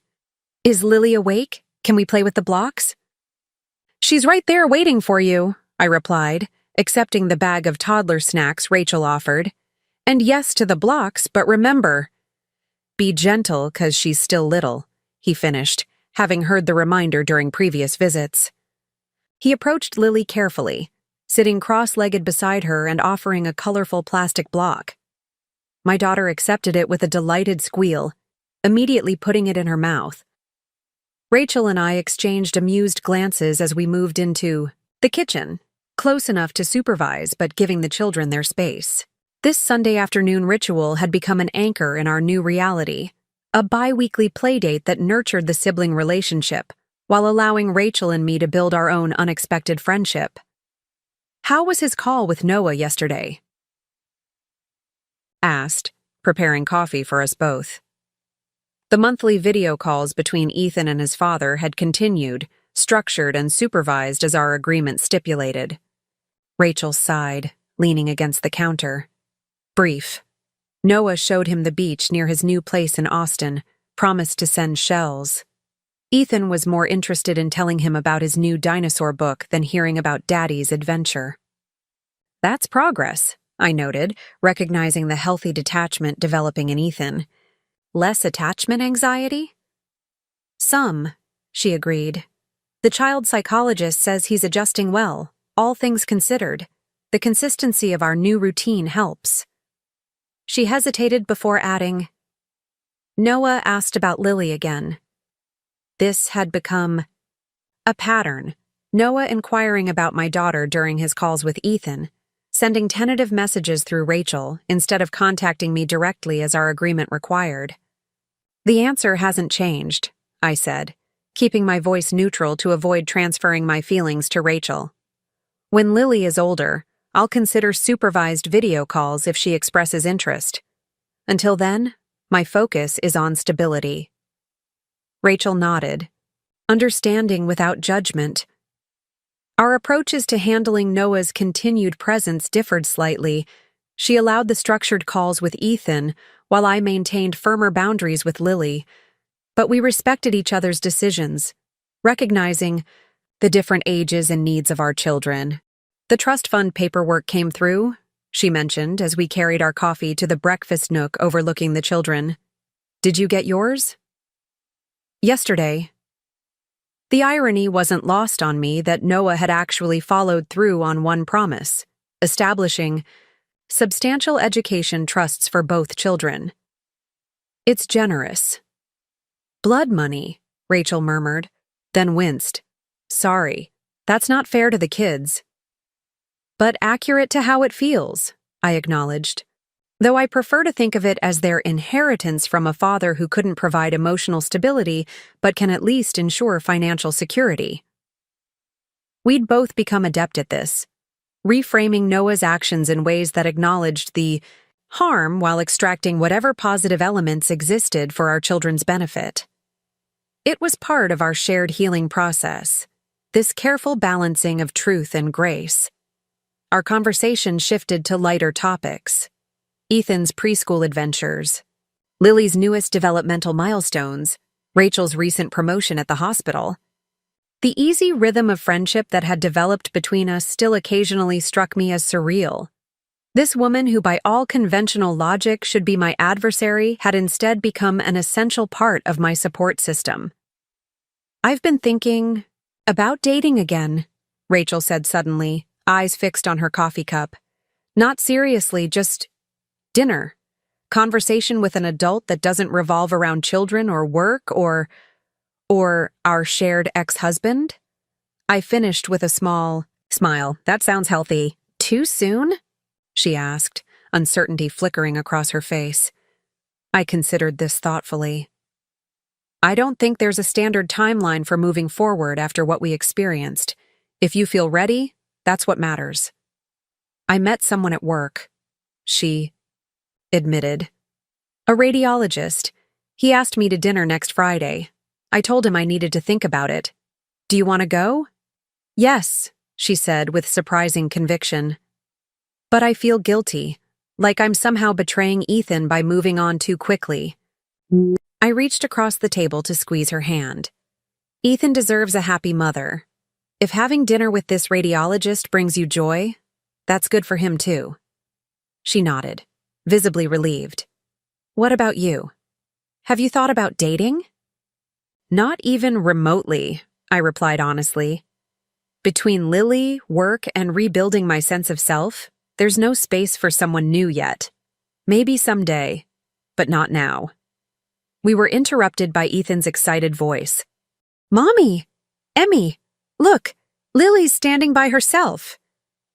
We turned to see Lily balanced precariously on her chubby legs, an expression of intense concentration on her face as she maintained her position without support for the first time. The shared joy of witnessing this milestone together. Rachel, as moved as I was, underscored how thoroughly our lives had intertwined. Good job, Lily, Rachel praised, clapping her hands encouragingly. My daughter, bolstered by the attention, attempted a step forward and promptly tumbled onto her padded bottom.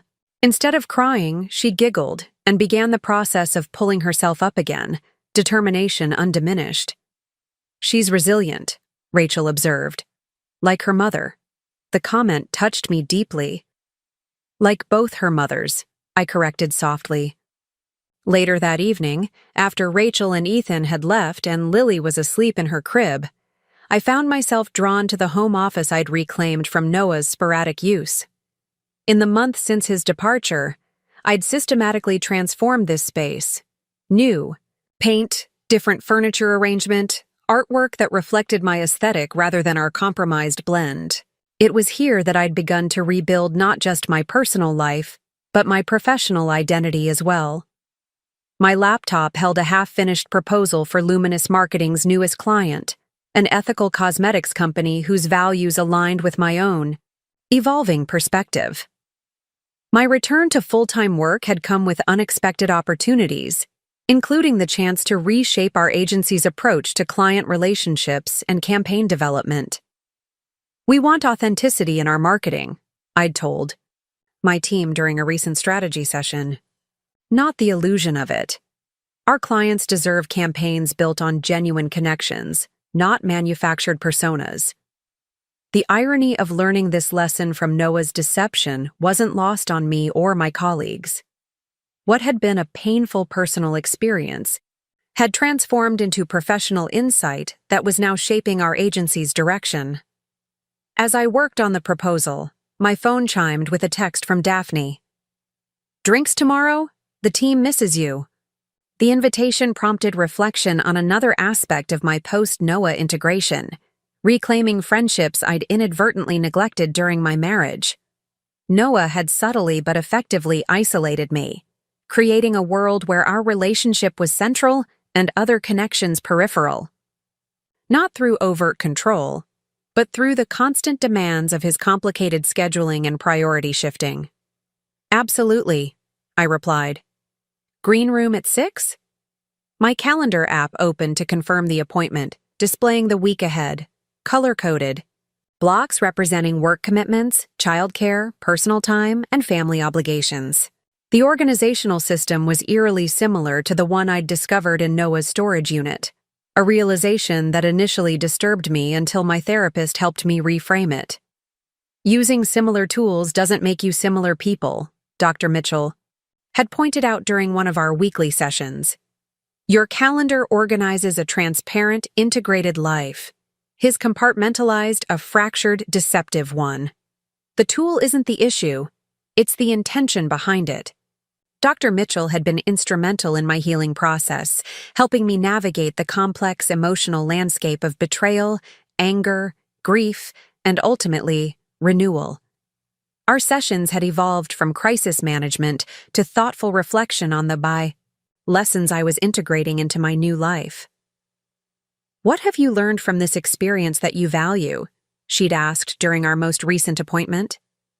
The question had stayed with me, prompting ongoing reflection about the unexpected gifts hidden within trauma. Tonight, as I closed my laptop and prepared for bed, those lessons seemed particularly clear. I'd learned to trust my instincts. The small voice that had whispered something wasn't right even when presented with plausible explanations. I'd discovered reserves of strength I hadn't known I possessed, facing devastating truths without being destroyed by them. I'd found the courage to rebuild rather than simply survive, to seek meaning rather than just closure. Perhaps most surprisingly, I'd discovered authentic connection in the most unlikely circumstances. My relationship with Rachel had evolved, from shared victimhood to genuine friendship, bonded not just by common trauma but by mutual respect and shared values. As I checked on Lily one last time before sleep, watching the gentle rise and fall of her chest in the soft nightlight glow, another lesson crystallized: the profound difference between love as possession and love as presence. Noah had claimed to love both his families, but his version of love was about having, controlling, arranging lives to suit his needs. True love, I now understood more deeply, was about being fully present, about choosing someone's well-being even when difficult or inconvenient. The following morning brought news that tested this evolving philosophy. Caroline called as I was preparing for work, Lily happily engaged with breakfast in her high chair. "Emma, I wanted you to hear this from me first," she began, her professional tone softened with concern. "Noah has filed a petition to modify the visitation agreement. He's requesting monthly video calls with Lily, similar to his arrangement with Ethan." The news landed like a stone in still water, ripples of reaction spreading outward, initial anger, defensive protectiveness, strategic calculation. On what grounds? He claims that as he's established a stable living situation in Austin and maintained consistent contact with Ethan, he should be granted similar access to Lily. His attorney argues that denying this creates an unfair disparity between siblings. I closed my eyes, absorbing this calculated move. Of course Noah would position himself as the wronged party, leveraging the sibling relationship Rachel and I had nurtured to force his way back into Lily's life on his terms, not hers. "What are our options?" I asked, lawyer brain engaging despite the emotional undertow. "Several," Caroline replied. "We can oppose outright, which has a good chance of success given the circumstances of his departure. We can counteroffer with more limited terms, annual rather than monthly contact perhaps, or we can agree with specific conditions attached. I need to think about this, I said, watching Lily smash banana between her fingers, blissfully unaware of the adult complications swirling around her. And I should talk to Rachel. Take your time, Caroline advised. We have 30 days to respond. But Emma, this doesn't have to be adversarial. Sometimes strategic flexibility achieves better long-term outcomes than rigid opposition. After ending the call, I sat beside Lily's high chair, gently wiping banana from her chubby cheeks as I processed this new development. My initial instinct was absolute refusal. Noah had forfeited his right to any relationship with Lily when he abandoned her birth, and then signed away his parental authority without protest. But beneath that reactive layer, more nuanced considerations emerged. What would best serve Lily long-term? Did opposing Noah's petition protect her or potentially create future complications? As she grew older and understood her connection to Ethan, would she resent being kept from the father her brother knew? Could controlled, minimal contact now establish boundaries that served her interests better than complete separation? These questions followed me throughout the day, resurfacing during quiet moments between meetings and presentations. By evening, I'd reached a measured perspective that balanced protective instincts with pragmatic foresight. Rachel arrived for our hastily arranged coffee meeting after we'd both finished work, the children staying with their respective grandmothers. "You've heard," she said, noting my expression as she settled across from me at our usual cafe table. "Caroline called this morning." "You?" "My attorney this afternoon." She stirred her coffee methodically. "What are you thinking?" I appreciated the direct question, so characteristic of our relationship. "I'm thinking Noah is using Ethan's relationship with him as leverage to force contact with Lily, regardless of what's best for her." Rachel nodded. Classic Noah, finding the pressure point and exploiting it. "But," I continued, "I'm also thinking about 5 years from now, 10 years from now, when Lily understands she has a brother who knows their father while she doesn't. I worry about creating a narrative where she feels I kept her father from her rather than the truth, that he chose to leave." "The monthly calls with Ethan are superficial at best," Rachel offered. 20 minutes of Noah showing off his new life while asking surface questions. It's performance parenting, not relationship building. Which is exactly what I want to protect Lily from, I agreed. But complete prohibition might backfire as she gets older. We discussed various approaches, weighing legal strategies against psychological considerations, immediate protection against long-term implications. The conversation exemplified how far we'd come. 2 women collaborating thoughtfully about children they both loved, each bringing valuable perspective to a complex situation.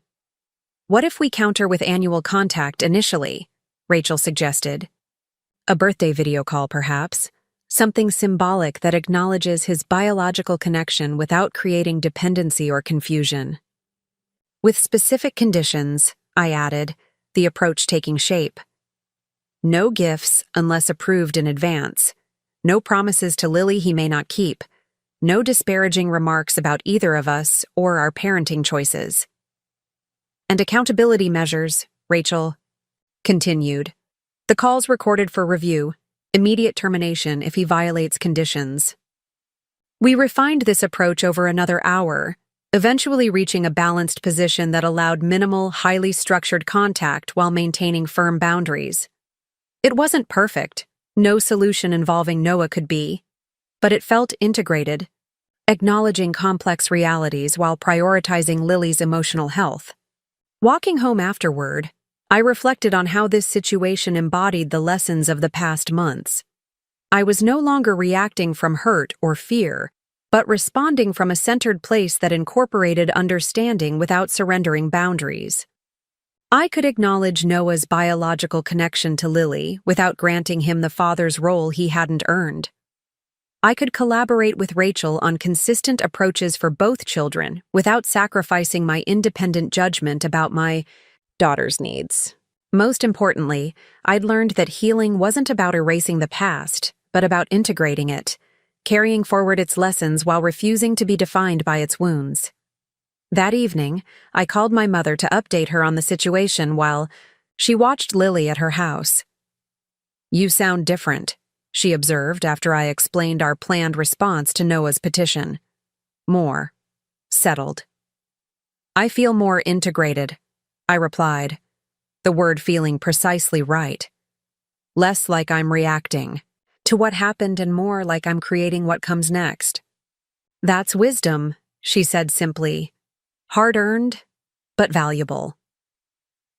Later, as I prepared for bed in the house that now truly felt like mine alone, I found myself drawn to the small box of mementos I'd set aside for Lily. It contained selected photographs, her birth announcement, and a letter I'd written explaining her father's absence in age-appropriate terms she might read someday. I added a new note, dated and honest. "Today your father asked to have video calls with you, like he has with your brother Ethan. After careful thought and discussion with Rachel, I've decided to allow limited contact under specific conditions. I want you to know him on your own terms when you're ready, but also to be protected while you're still too young to understand the complicated circumstances of his choices. Every decision I make is with your well-being at heart, both for now and for your future." Sealing this note in an envelope marked with the date, I returned the memory box to its shelf. This small act embodied the integration I was living, acknowledging Noah's existence in Lily's story, without allowing his deception to dictate her narrative or mine. The next morning brought another development. An email from Noah, properly routed through our attorneys as required by our agreement. The subject line read simply, "Thank you." The message itself was brief. "Caroline informed me of your counterproposal. I accept all conditions without modification. I appreciate your willingness to allow me some connection with Lily despite everything that's happened. I understand this doesn't erase my actions or excuse my choices. All I can do now is be consistently present in the limited ways you've permitted, and hope that someday both children might know that despite my profound failures as a husband, I do love them." Reading his words, I felt neither vindication nor sympathy, but something more neutral, recognition of a flawed person attempting a step toward accountability, however small. Whether this represented genuine growth or strategic positioning was impossible to know and ultimately irrelevant to my own path forward. I forwarded the email to Caroline with simple instructions. Proceed with the counterproposal as discussed. Ensure all conditions are explicitly documented in the modified agreement. With that task complete, I turned my attention to the day ahead.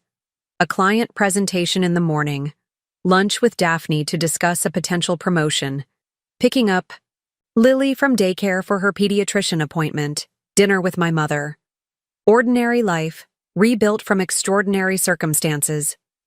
As I prepared for this normal day, I caught sight of myself in the bedroom mirror, still recognizably the woman Noah had married, but with subtle differences that reflected internal transformation. My posture was more grounded, my expression more self-possessed. I'd cut my hair shorter in a style that suited me rather than one Noah had preferred. Small, visible changes that hinted at deeper evolution. The woman in the mirror had integrated betrayal without being diminished by it, had discovered strength precisely because it had been tested. She'd learned that healing isn't linear, but spiral, revisiting painful territory from progressively higher ground, seeing new perspectives with each revolution. Most importantly, she'd discovered that the end of one story isn't the end of all stories. Noah's deception had concluded a chapter, but opened possibilities for narratives I was now authoring myself, about motherhood, friendship, career, and personal growth. About the family Lily would know, unconventional but authentic, built on truth rather than illusion. As I left for work, spring sunshine warming the newly green lawn, I felt the integrated lessons of the past year as a tangible presence, not weighing me down, but providing foundation for each step forward.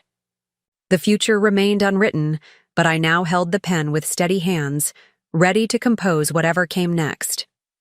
1 year to the day after I discovered Noah's secret family, I stood in my backyard watching Lily chase Bubbles across the grass, her delighted squeals punctuating the warm summer afternoon. At 18 months, she was a whirlwind of energy and curiosity, dark curls bouncing as she moved, determined little hands reaching for iridescent spheres that burst at her touch. "Again," she demanded, turning to me with Noah's dimpled smile. "More bubbles, Mama," I obliged, dipping the wand and sending another stream of bubbles floating on the breeze. Watching her joyful pursuit, I marveled at how much had changed in a year, not just in Lily's development from infant to toddler, but in my own evolution from devastated wife to confident single mother. The anniversary had arrived without the emotional weight I'd anticipated. Instead of reopening wounds, the date served as a marker of distance traveled, a measurement of healing rather than trauma. I'd acknowledged it that morning in my journal, another habit I'd developed during recovery, noting the milestone without allowing it to define my day. The patio gate swung open as Rachel arrived with Ethan, who immediately dropped his mother's hand and ran to join his sister in bubble chasing. "Sorry we're late," Rachel called, setting down a grocery bag on the patio table. Someone insisted on bringing his new dinosaur book to show Lily, then couldn't find it, then found it under his bed along with 3 missing socks and half a sandwich I'd rather not think about.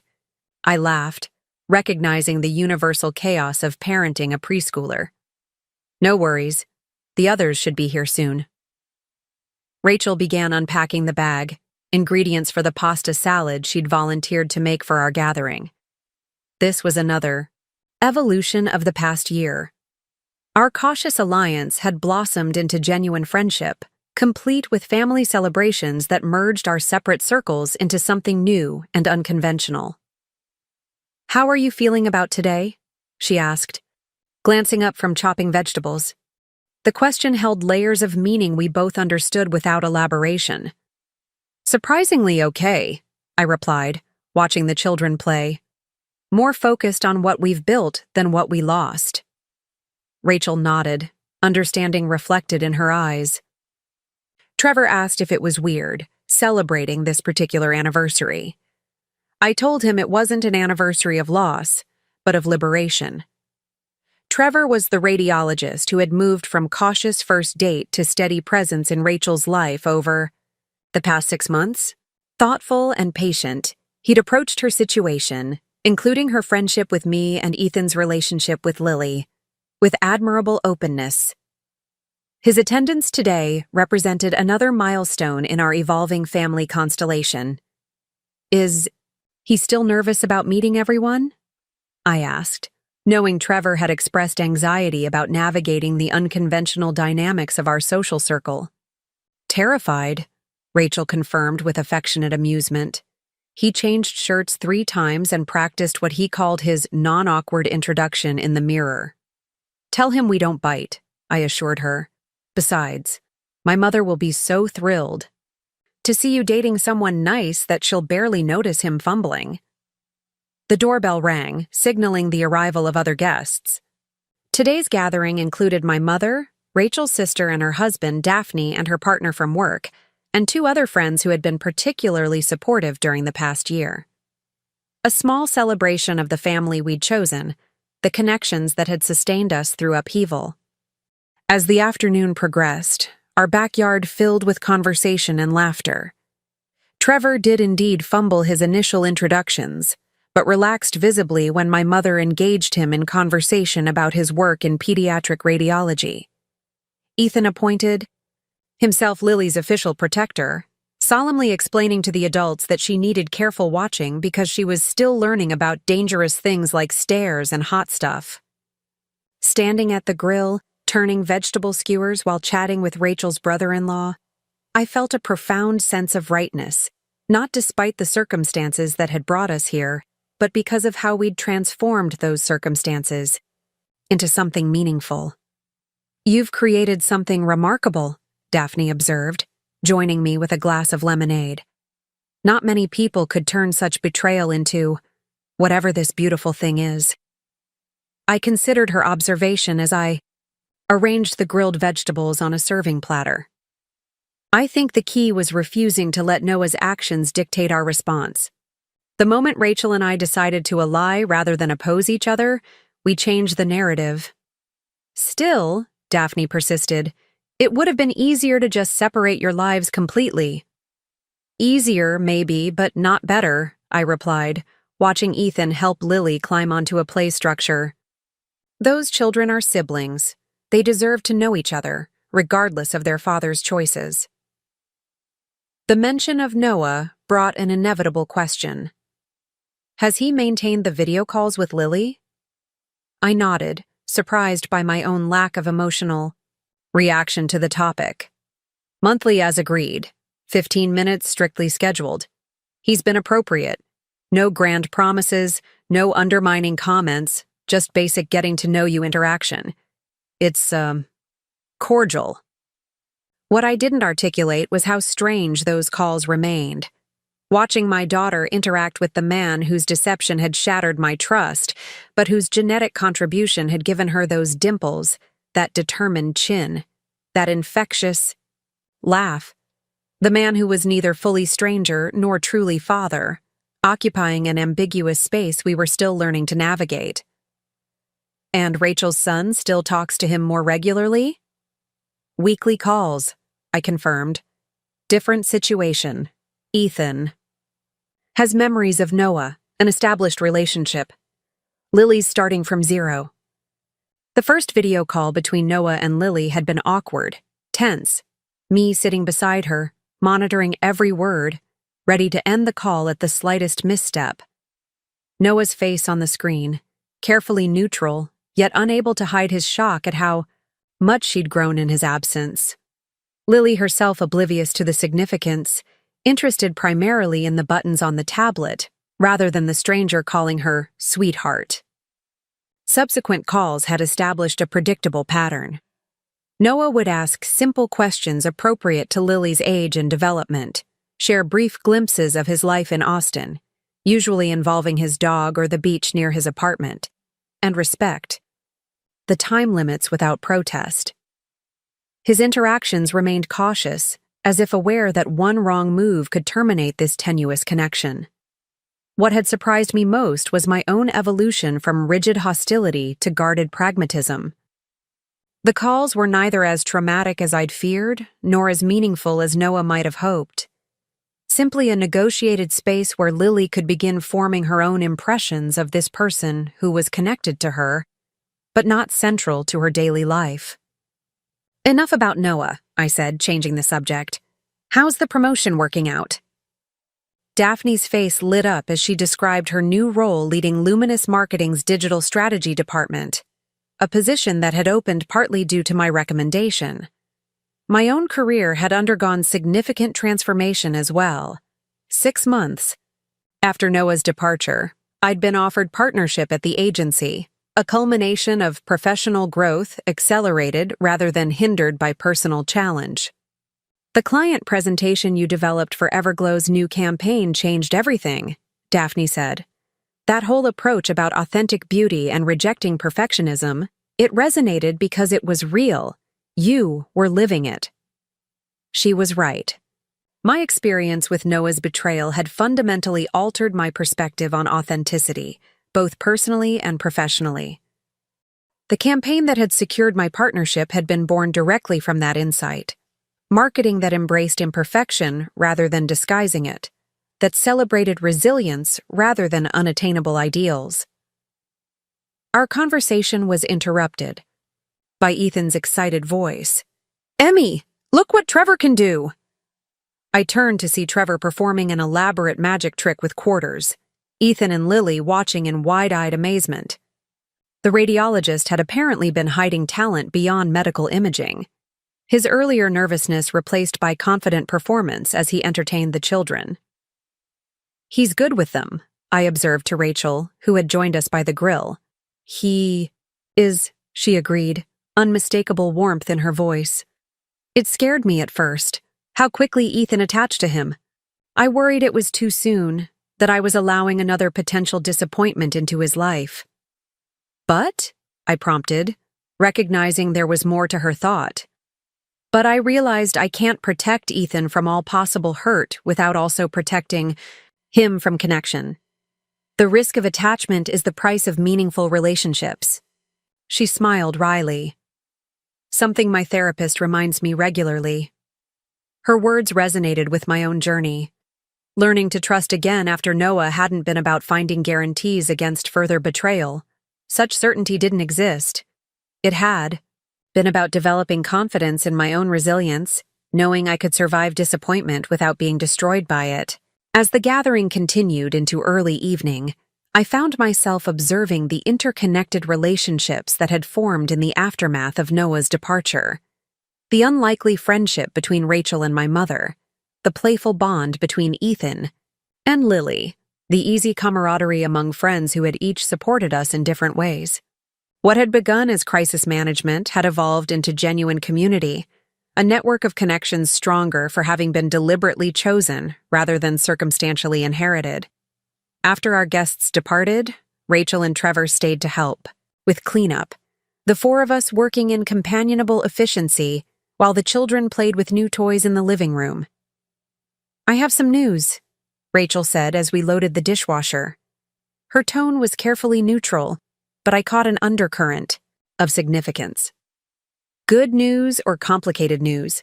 I asked, recognizing the subtle tension in her expression. "Both, maybe." She glanced toward Trevor, who nodded encouragement. "I've been offered a position at Children's Hospital in Austin, Chief Nursing Officer for the Pediatric Oncology Department. It's a major opportunity."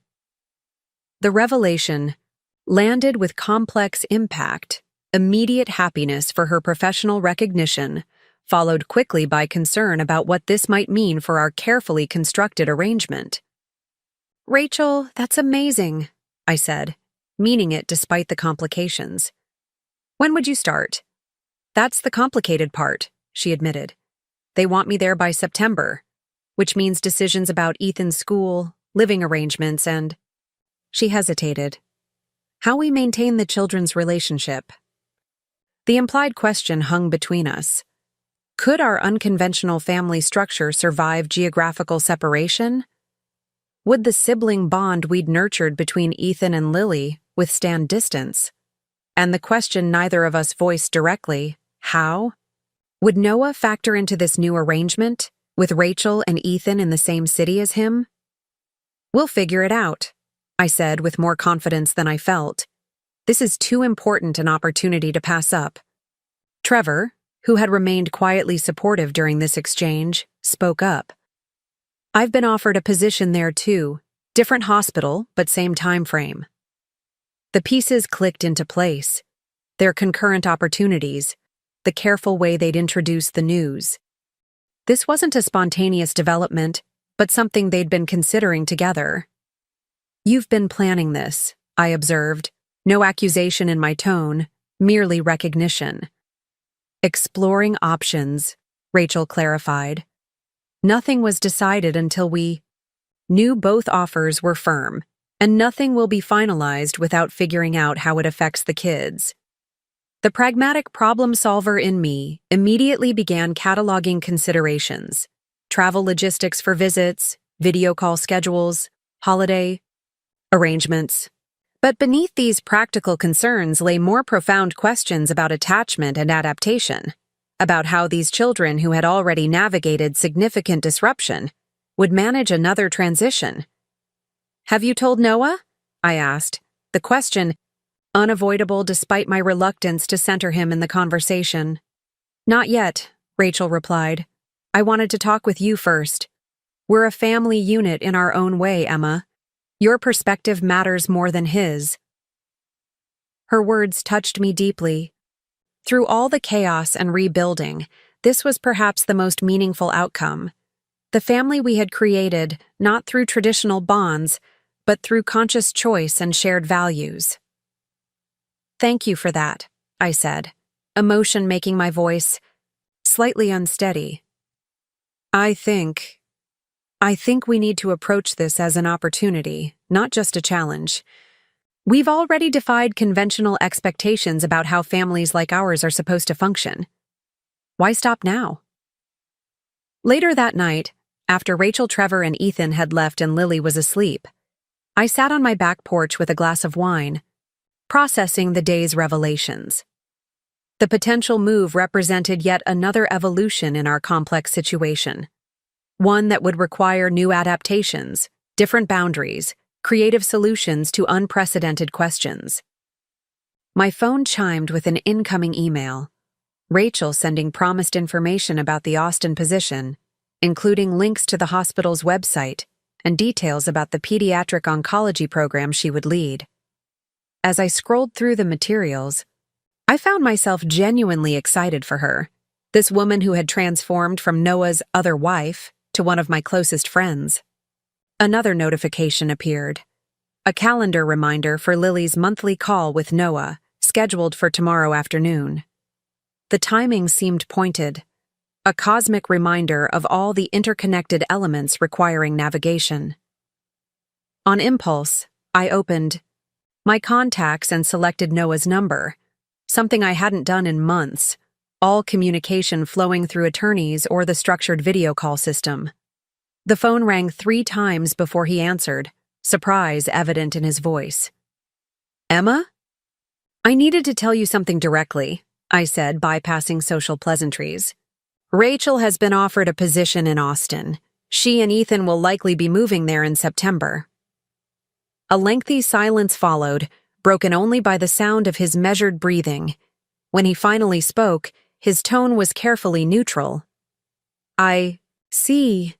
And you're telling me this because it affects all of us," I replied evenly.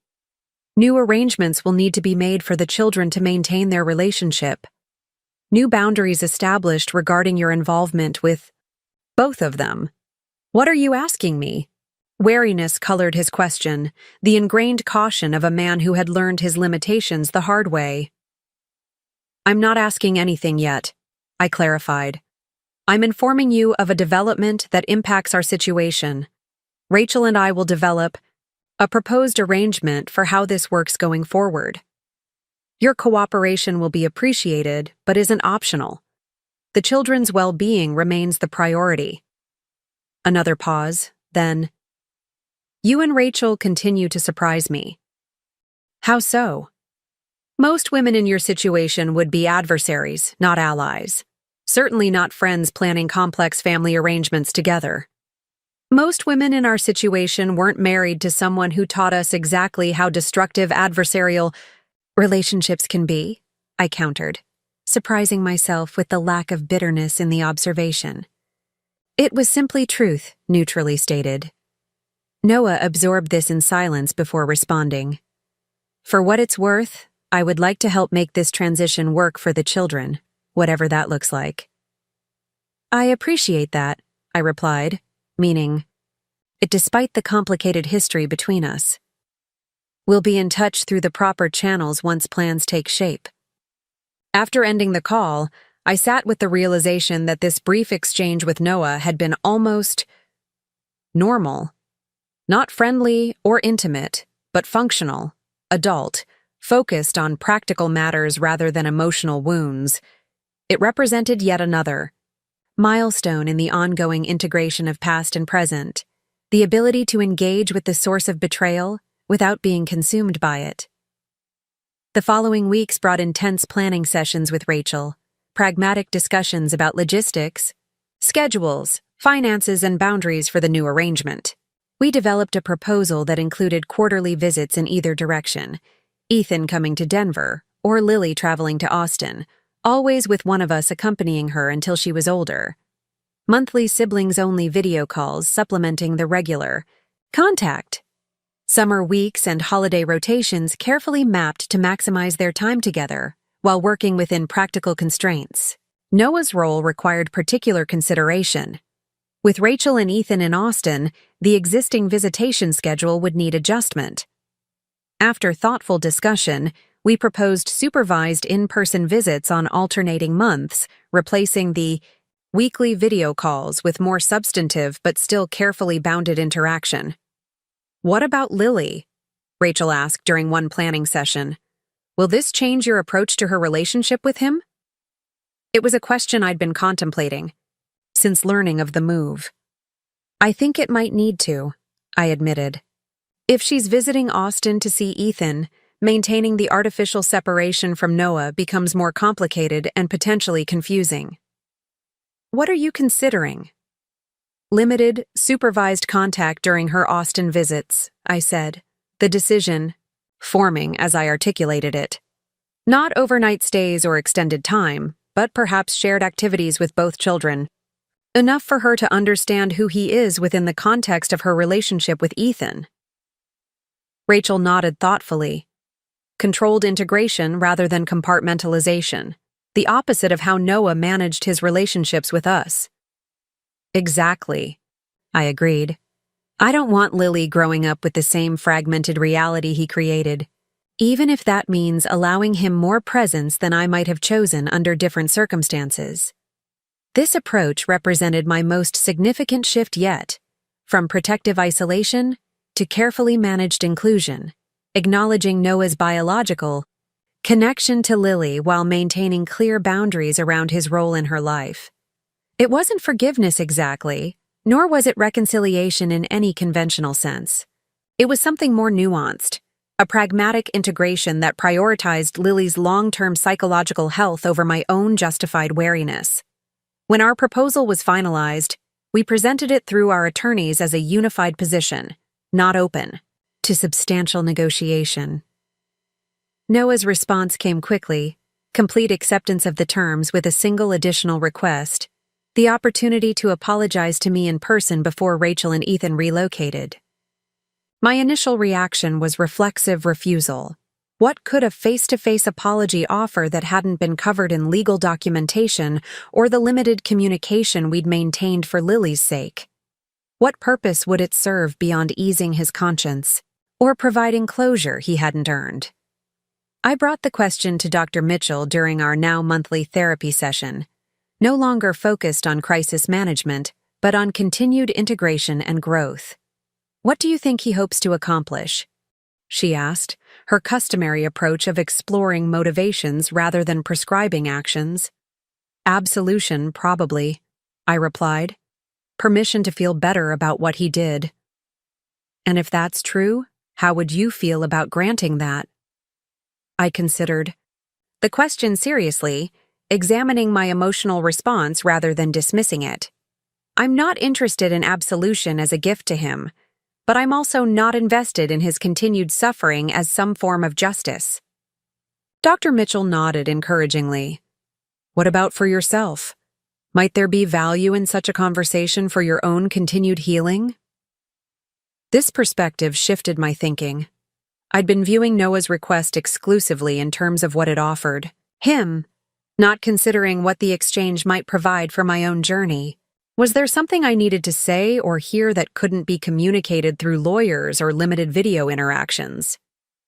I've moved on in most ways, I reflected. But there are still moments when questions surface, not just about why he did what he did, but about how I didn't see it happening, about what was real and what wasn't in our relationship. "Those are profound questions," Dr. Mitchell acknowledged. "Would addressing them directly serve your continued integration process?"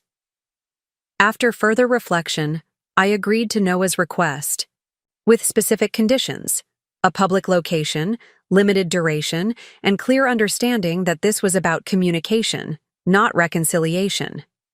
We arranged to meet at a quiet cafe on a Sunday afternoon, my mother watching Lily to give me space for the conversation. Noah arrived precisely on time, dressed more casually than I remembered, jeans and a simple button-down rather than the business attire he'd favored in Denver. He looked both familiar and strange, recognizable yet altered by the year of separation and the knowledge of his true nature that now colored my perception. Thank you for agreeing to meet, he began after we'd ordered coffee, his discomfort evident in his posture.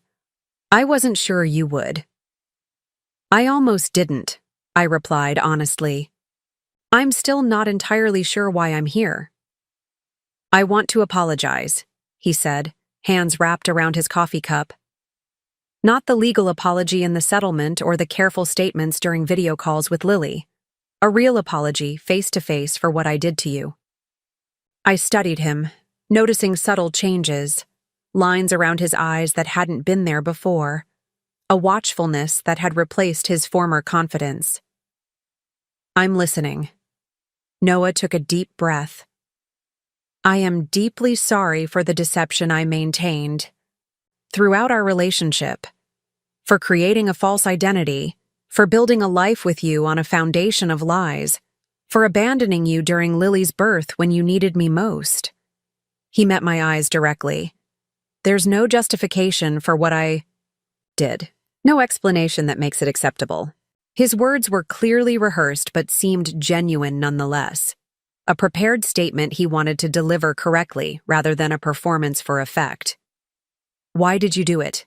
I asked, the fundamental question that had lingered despite all the investigation and revelation.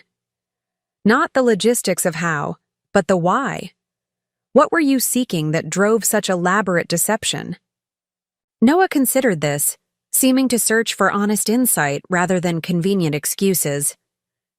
I've spent a lot of time in therapy trying to answer that question, he admitted.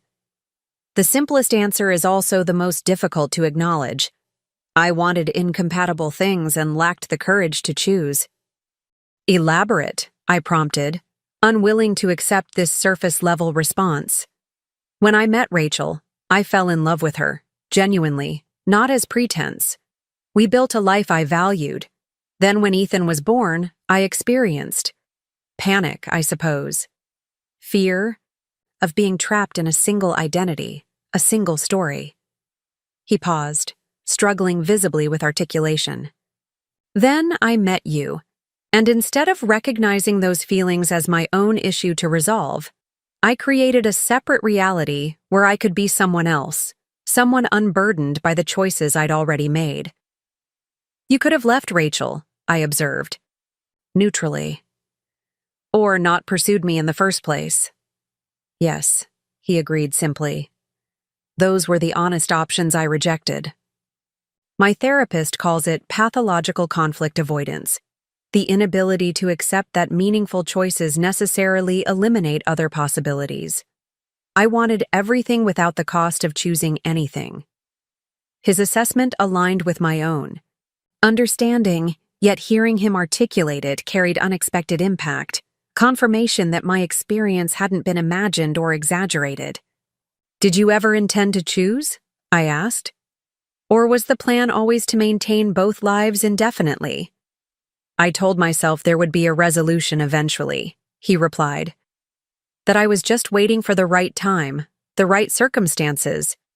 But in reality, I was addicted to the dual existence, the rush of successfully managing separate lives, the ego gratification of being central to multiple families. He shook his head, self-disgust evident. It's shameful to admit, but the deception itself became part of the appeal. The cafe bustled around us, ordinary people living ordinary lives, a backdrop that highlighted the extraordinary nature of our conversation. A man confessing to years of calculated deception. A woman seeking understanding from someone who had fundamentally violated her trust. What do you want now, Noah? I asked, the question cutting to the heart of our meeting. From this conversation, from the arrangement we've proposed, from whatever relationship you might have with Lily going forward? He seemed surprised by the directness, but answered without hesitation. I want to be honest, with myself, with my children, with whatever limited role I'm permitted in their lives. I don't expect forgiveness or reconciliation. I don't deserve a central place in Lily's life or yours. I just want the opportunity to be truthful from this point forward, to take responsibility for my actions and their consequences. And with Rachel and Ethan moving to Austin? I'll respect whatever boundaries you both establish, he said firmly. I won't try to manipulate the situation or create conflicts between your approaches. The visitation schedule you've proposed is more than fair, and I'm grateful for it. I studied him, searching for signs of the calculating manipulator I'd uncovered a year ago. What I saw instead was someone diminished but possibly more authentic, a person confronting the reality of his choices rather than constructing elaborate fictions to avoid their consequences. I believe you, I said finally. Not because I trust you, but because I trust myself now to recognize truth from deception. Relief crossed his features, quickly tempered by understanding of the limited nature of this acceptance. That's more than I expected or deserve. As our meeting concluded, neither of us moved to hug or shake hands. Physical contact seemed inappropriate given our history. Instead, we exchanged a look of mutual recognition, acknowledging the complex reality we would continue to navigate, for our children's sake. Walking home afterward, I felt an unexpected lightness, not from forgiveness or closure in the conventional sense, but from confirmation of my own growth. I had faced the architect of my greatest betrayal and remained centered in my truth, neither diminished by lingering anger nor swayed by rehearsed contrition. This was perhaps the most profound new understanding to emerge from the past year, that healing doesn't require forgetting or forgiveness in the traditional sense. It requires integration, the ability to acknowledge pain without being defined by it, to carry forward lessons without remaining trapped in their origin story. That evening, as I bathed Lily and prepared her for bed, I found myself studying her features, Noah's dimples, my eyes, a unique combination that belonged solely to her. She was neither defined by her father's deception nor untouched by it. His genetics and his absence were both part of her story.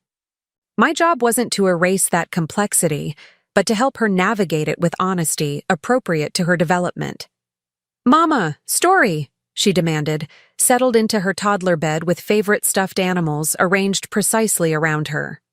I selected a book from her shelf, a beautifully illustrated tale about different kinds of families, featuring diverse structures from traditional to highly unconventional. It had become a regular part of our bedtime rotation, part of my subtle effort to normalize her particular family constellation.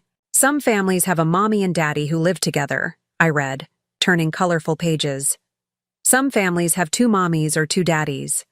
Some families have grandparents who take care of children. And some families— I paused at an illustration, showing a complex blended arrangement— are created in special ways, with people who choose to be family even when they live in different houses. Like Ethan, Lily declared, her pronunciation of Ethan's name still developing. Yes, sweetheart, like your brother Ethan, I affirmed, heart full at her simple acceptance of this relationship. And Rachel, and Grandma, and all the people who love you. And Daddy on the computer, she added matter-of-factly, referring to Noah's image during video calls. The comment caught me by surprise. Not that she recognized Noah, but that she had already categorized him in her developing understanding of our family structure. Yes, I agreed gently. Daddy on the computer is part of our family too, in his special way. As Lily drifted to sleep, I reflected on the journey that had brought us here, from shocking discovery to careful investigation, from confrontation to negotiation, from trauma to reconstruction.